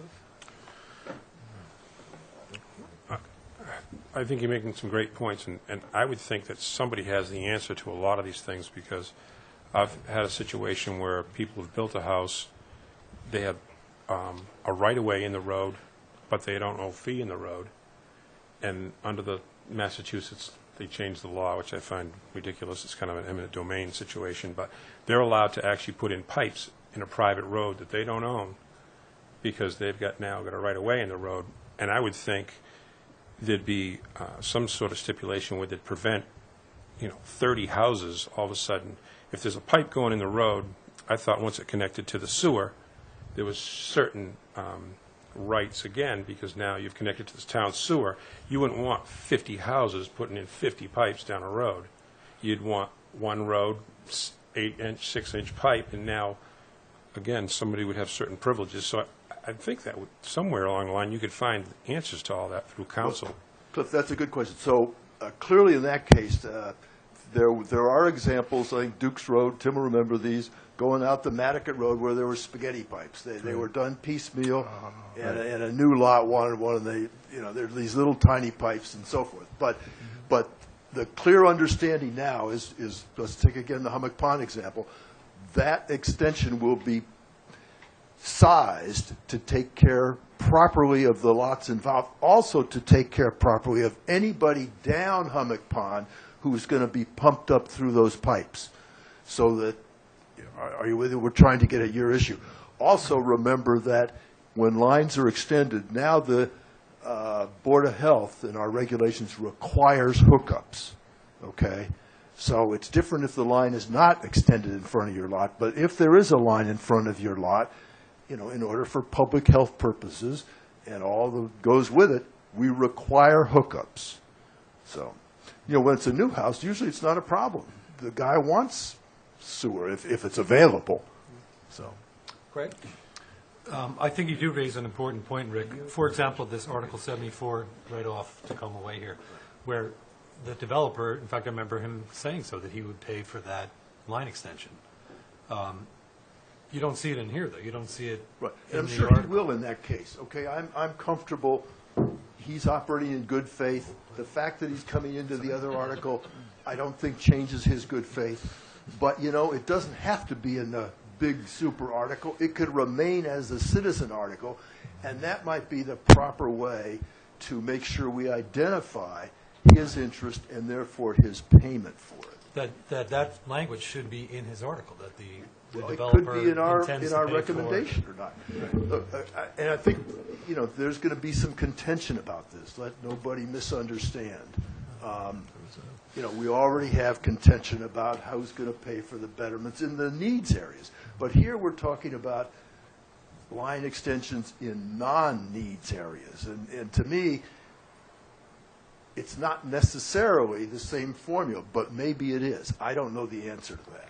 But I think those people who are coming in, for example, if the formula was to be the same, and let's just make this up, I like to use the extreme for Mr. Savarino, if it was going to be 75% betterments and 25% the general fund, or it might be the flip, but let's use the example, and Bayberry is brought into the sewer district, and one of those people says, hey, get those line extensions down my road, then all the people, if the policy was to be equal, would face that question, those betterments for the cost of the line extension that they didn't ask for.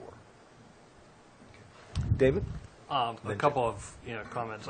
I'm not quite sure I know where the work group is going to end up, but I I think we have agreed that we need to tackle this problem in more than just the needs areas. So I think we're trying to see if we can get some harmonization on how to deal with this on an island-wide basis. I'm not sure it's going to turn out that way, but that's the direction we're going in.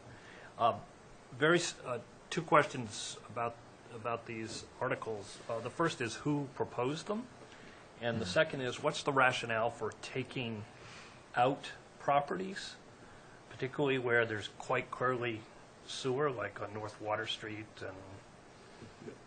I'll answer the last one first. Most, and I hope everyone, but the theory of taking them out is that they are land bank property, conservation land, non-developable in any case. And, you know, the idea for a while when we were keeping close track, and I hope we're still keeping close track, whether there's capacity or not, we need to know everything we're doing is that lots, for example, when we first had the needs areas, I'm going to make up a number, we had 1 million gallons available. And when the land bank bought XYZ property, and it might have 27 lots, and those are no longer counted towards the ultimate use of that capacity. And now they're taking them out. David, hopefully that answers your question. But a lot of these pieces were land bank property way back when, so they don't have any real impact because hopefully they weren't counted towards the capacity issue originally. The ones that are coming out that changed their characteristics would impact the capacity counts. So I get the capacity discussion, but from an equity perspective, I'm assuming that not all of these properties are in the public domain and tax exempt.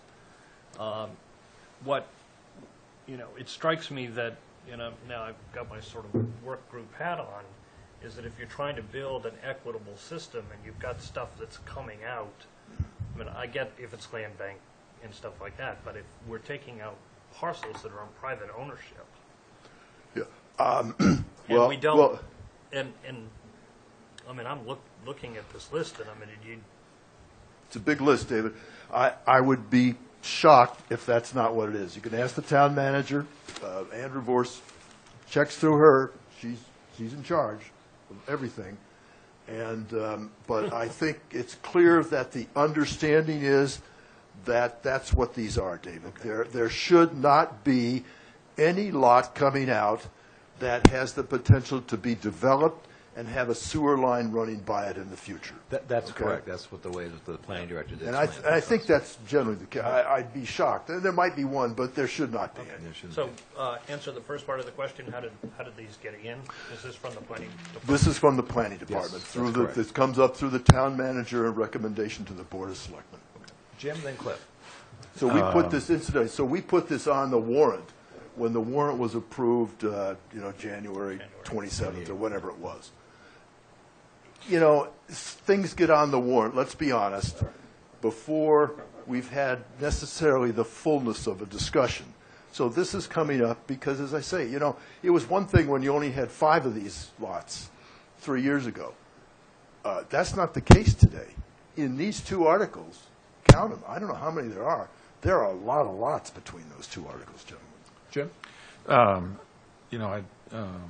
don't mean to be facetious, but when you borrow that money from the state and immediately turn around and pay it back, I think you should. I think what we need is a sewer czar. We need somebody who knows all this stuff, and it's kind of, if you think of sewers as like needs to be on a catwalk somewhere and looking down and understanding all these processes. So, you can take that $65,000 and hire a sewer czar, but we need, because it's all these little pieces that are very confusing. Cliff?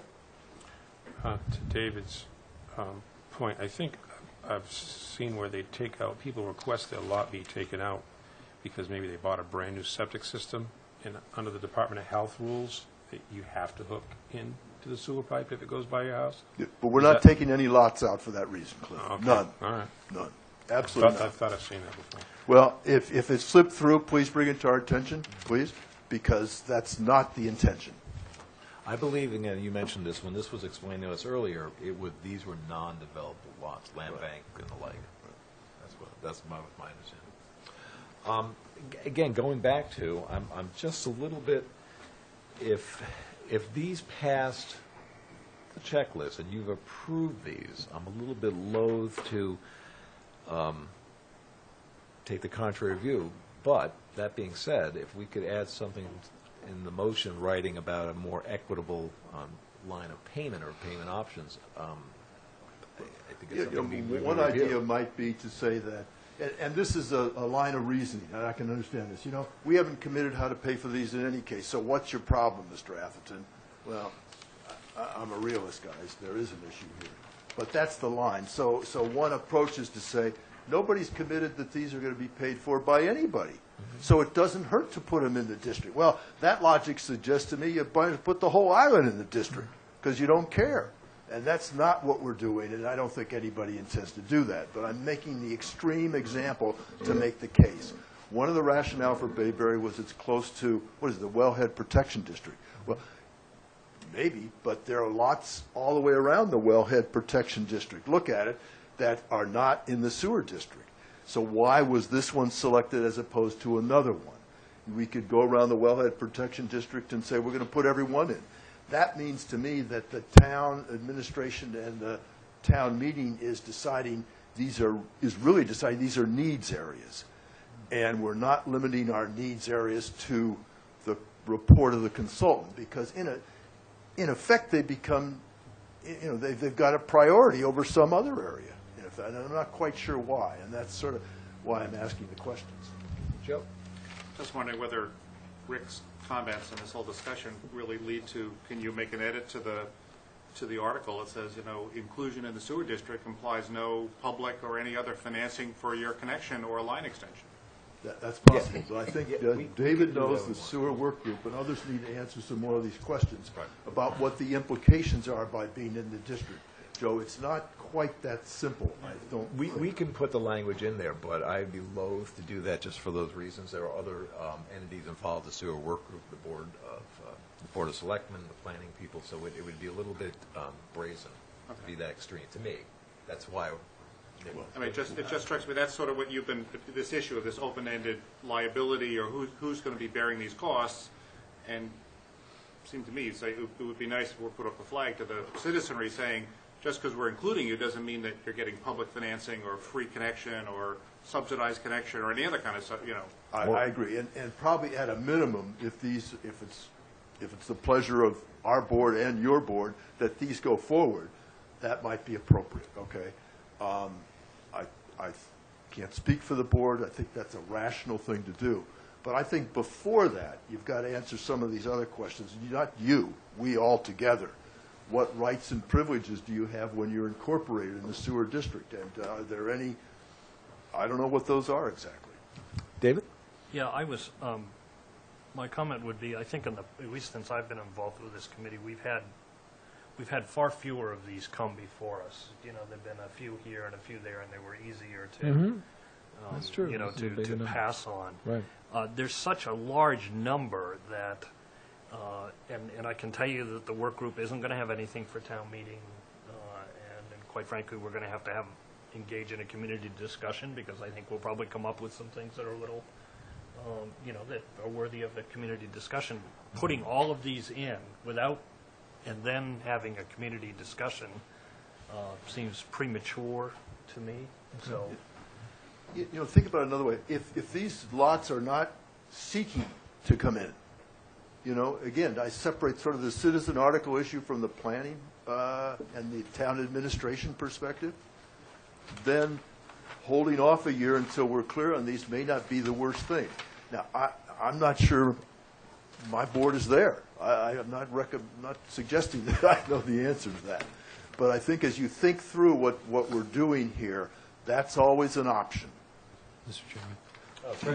Chairman. I guess a question for you, David. With the sewer work group, with these Sconset properties, was it decided who's paying for the extension? Is it betterments, or the town, or us? This is what we're having a discussion. Right.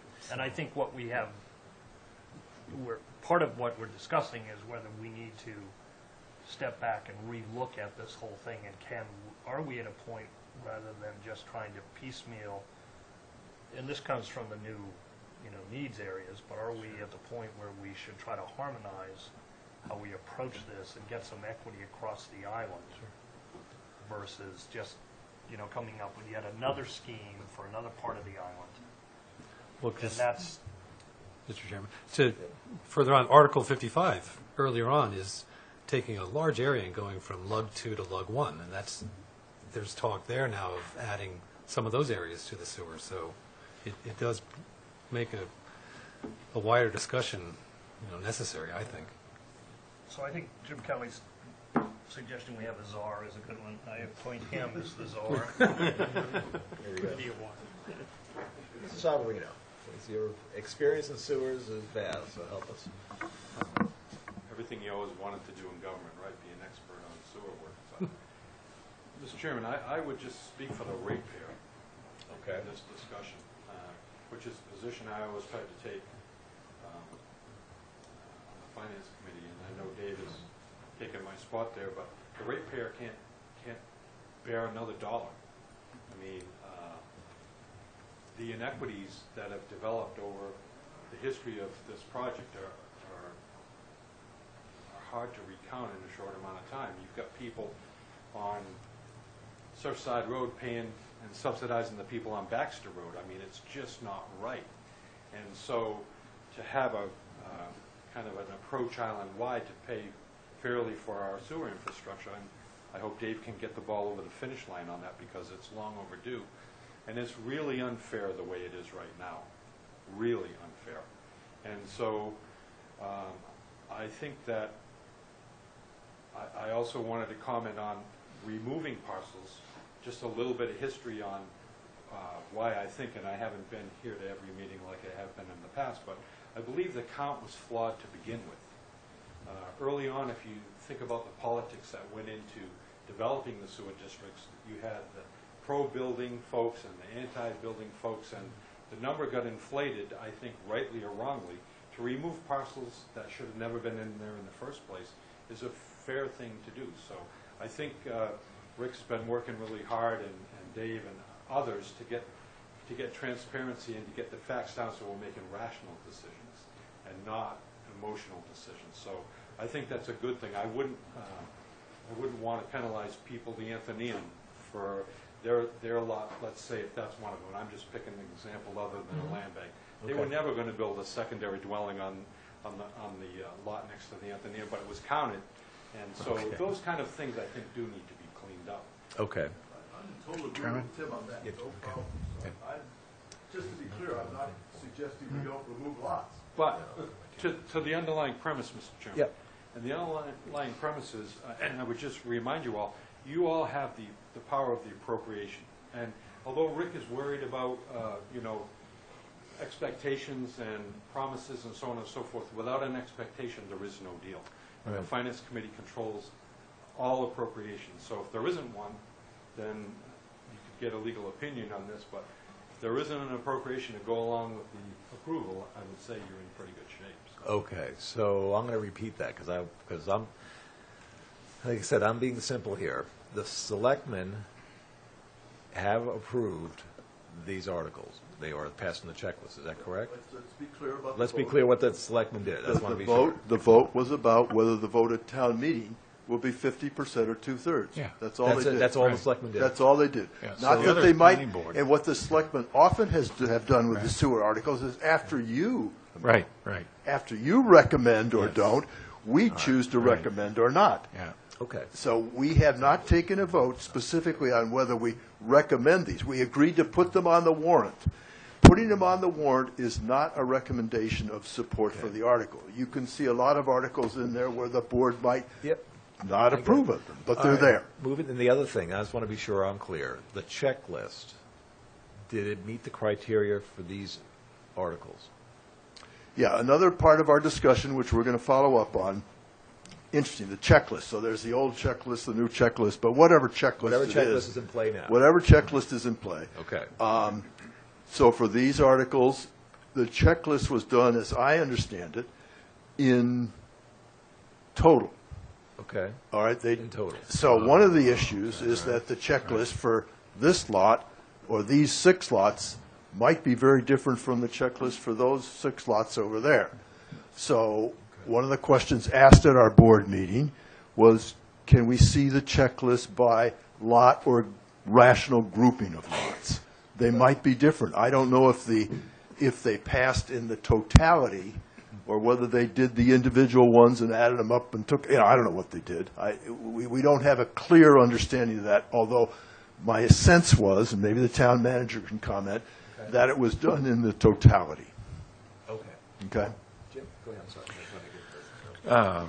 So, I know when we review zoning, or when talk about zoning, Andrew's always asked the question, what do the affected parties think about this? And I think we should take that same approach with, people's property being put in, when they haven't asked for it, what are people saying about this? I think we have an obligation to inform the affected parties that, about this, and, whether it costs them money today or not. I know that my opinion about, if my property was on this, my opinion would be informed about whether I have to pay for it or not. And I think we have to, this gets very complicated, but we have to remember there are differences between those properties identified in the needs areas. Right. And in those properties, in those areas, the town may move forward and require line extensions, and it will wait for the recommendation how to pay for it. This isn't that. But these are not those articles. This is not, these lots don't all border on the harbor. Okay, Monomoy and Schimel border on the harbor. Who pays for it is a question. Who pays for it is a question for these right now. It is a question. And I would think I would want that answered to inform me when I vote at town meeting. Okay. David? And I was just going to say, what we're trying to do is, we're discussing about trying to harmonize so that what we do with this and what we do with the needs areas has some semblance of equity and fairness. So maybe we should hold off on these. That's what I think. I don't know. Well, or call Andrew back and ask him. Well, here's what I would suggest doing, if we could. I think that all these are very good points that are brought up, Mr. Atchison, thank you. Instead of, I will not take a motion on them now. I think we should give this some thought, and we'll deal with these next week. But also, I'd like to throw out the idea of, if we were to accept these, or to make a motion to adopt, is the consideration of some language in there to deal with the financials, even though I'm a little bit loath to do that, because I don't think it's, we're pretty, we're low on the totem pole, but I think that let's consider it, consider options, and there's a couple I'm running through, but I'm going to jot them down, that we can put in a motion that will protect the taxpayer if these are accepted, and if not, then they go through you. So. And I like where you're going. Oh, good. Contrary, the other piece of that, just to think, not to be argumentative, would be that it's on the fly. It doesn't have a impact on the taxpayer, yet we may come back and with a decision that has an impact on all taxpayers. Okay, I see what you're saying. If Right. we lock ourselves out of and exempt these guys from, Right. I just don't. I mean, that's. Well, how about this? How about this is why let's think about it, and then have this, because you're right. It's a lot of things to consider, and we are immersing ourselves in a discussion. This sewer work has been going on for 3 years. Oh God. Right. So we are we're immersing ourselves in debate. I'm putting my blinders on. All I care about for like all is these articles and where we go on them. So why don't we? That's why we've had a lot of good discussion. Let's think about one, does this change our mind about favorable or not? And number two, if we do make it favorable, is there anything that we can put in the language that we can all agree on that's equitable for the ratepayer and the taxpayer? Like that. If I could leave as a thought. Sure, go ahead. One option might be, because if the sewer work group doesn't get this figured out in the next 6 months or so and have something, that unless there's an urgency here, which I don't think there is, to defer this, and if we don't figure it out, then we'll come back and do it on a piecemeal basis. Okay. As a potential, at the risk of punting this. I don't want to punt it, but I also want I to know be you don't. responsible. Yeah. And I think, I mean, look at, maybe I'm wrong on this. My concern is, okay, it hasn't been solved, and I've been involved in 8 years of town government. This has been going around. If we go ahead and make a recommendation, 25%, 75% betterments in that, I mean, we're taking it, we're on thin ice. So I want to just be sure we'll all think about it. That's all. And I think your points are good. I think, but let's think about it. We got a week. Yeah. Let's come back and do it. Fair enough? Oh, no, I'm just saying to everybody. Did you want to say something, Tim? I'm sorry, I got the mic. Well, I just wanted to, some new members, and I just wanted to reiterate that the taxpayer and the ratepayer are two different people with That's two correct. different sets of problems. That's right. That's a good I point. just wanted to. I think you're probably aware of that. That's a good point. Okay. I don't know if anybody's waiting to get in here or not. I'm not sure. But why don't we, the 71, 72, 73, 74 are all sewer articles. So why don't we're going to put these back on for March 10th. The planning director will be here. Mr. Atherton, I hope you come back on March 10th. I hope you come back to all the meetings. Sure. We like your input. But we'll be dealing with it then, and we're going to come up with something. This is such a complicated subject, even for, for our board. We have all the same problems in discussing this that you do. And I'm not sure where we're going. Our workshop is the 11th. It's the 11th? Yeah. So if you're wanting to vote the 10th, we got timing issues. We do. But in terms of our trying to come to resolution, and I'm not sure where we're going. And so. again, my parameters are, we are the Finance Committee. I don't want to we're not the Board of Sewer Commissioners, we are not the Sewer Work Group, so we will certainly weigh in, but I want to be sure we do it So in a we responsible maybe way. can get started this week and at least bring the issues on the table for the board and see, because I think we're going to have a board with some differences of opinion, is my guess. That's fair. Okay. The next item is review and discussion of increasing the cap on the tennis revolver for fiscal year 2015. And Brian, I'll ask you to give us an overview on that, please. Okay. Thank you, Mr. Chairman. Thank you. So at last year's town meeting, they approved a tennis revolver with a cap of $36,850. The community school is actually running the tennis programs, and the revenue and expenses are being paid out of the tennis revolver. Currently, late last, probably November, whenever we got the final bills, we actually have hit the cap of $36,850. So in order to prepare the courts or get anything ready, or even to be able to pay the staff that is down there, we have no room in the revolving account. Under 44, Section 53E and a half, the revolving cap limit can be raised with the approval of not only the Finance Committee, but the Board of Selectmen, provided it does not go past the 1% limit, which this will not, based on what we're asking. In talking to Caitlin, they've asked for an increase to $100,000, which is a $63,150 increase. It's important to note that they are prohibited from spending anything above the revenue that comes in, so if there's not revenue to support that, they can't spend it. So I would ask for a favorable motion to increase the cap.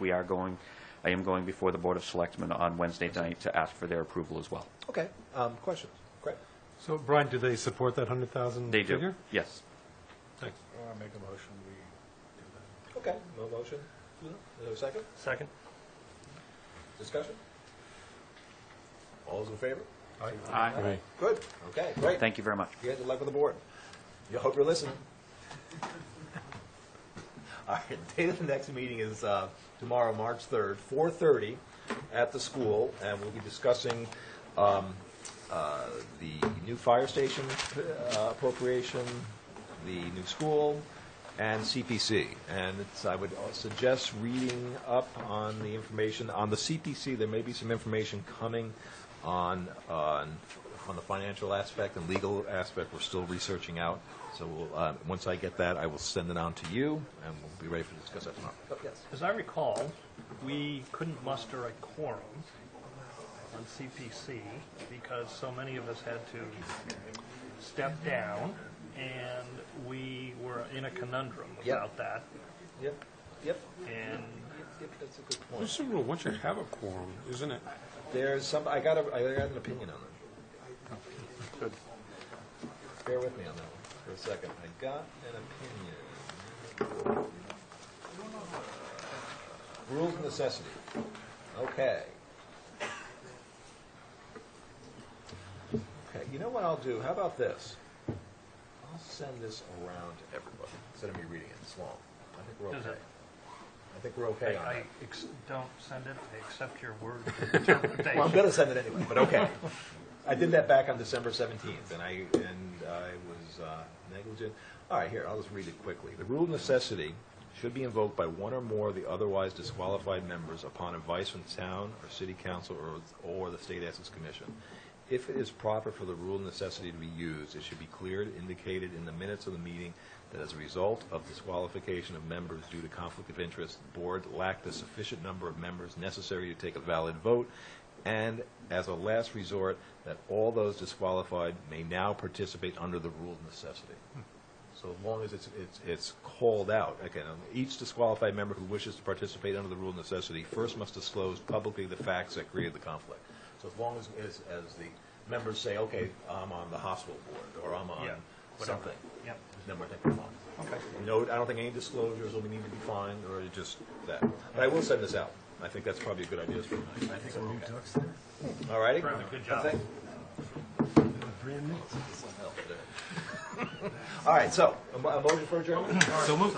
Oh, and one other thing, tomorrow with the school, there'll also be an executive session to talk about land acquisition for the school, too. Let's see that in there. All righty? So I would hope everyone can attend. All right. Meeting is adjourned. This is my second meeting. I would suggest, I saw how Barney was quantitating how to break down the sewer. I can see on the little bit of what's have you seen it?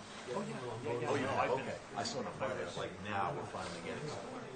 So hopefully that's not too far away.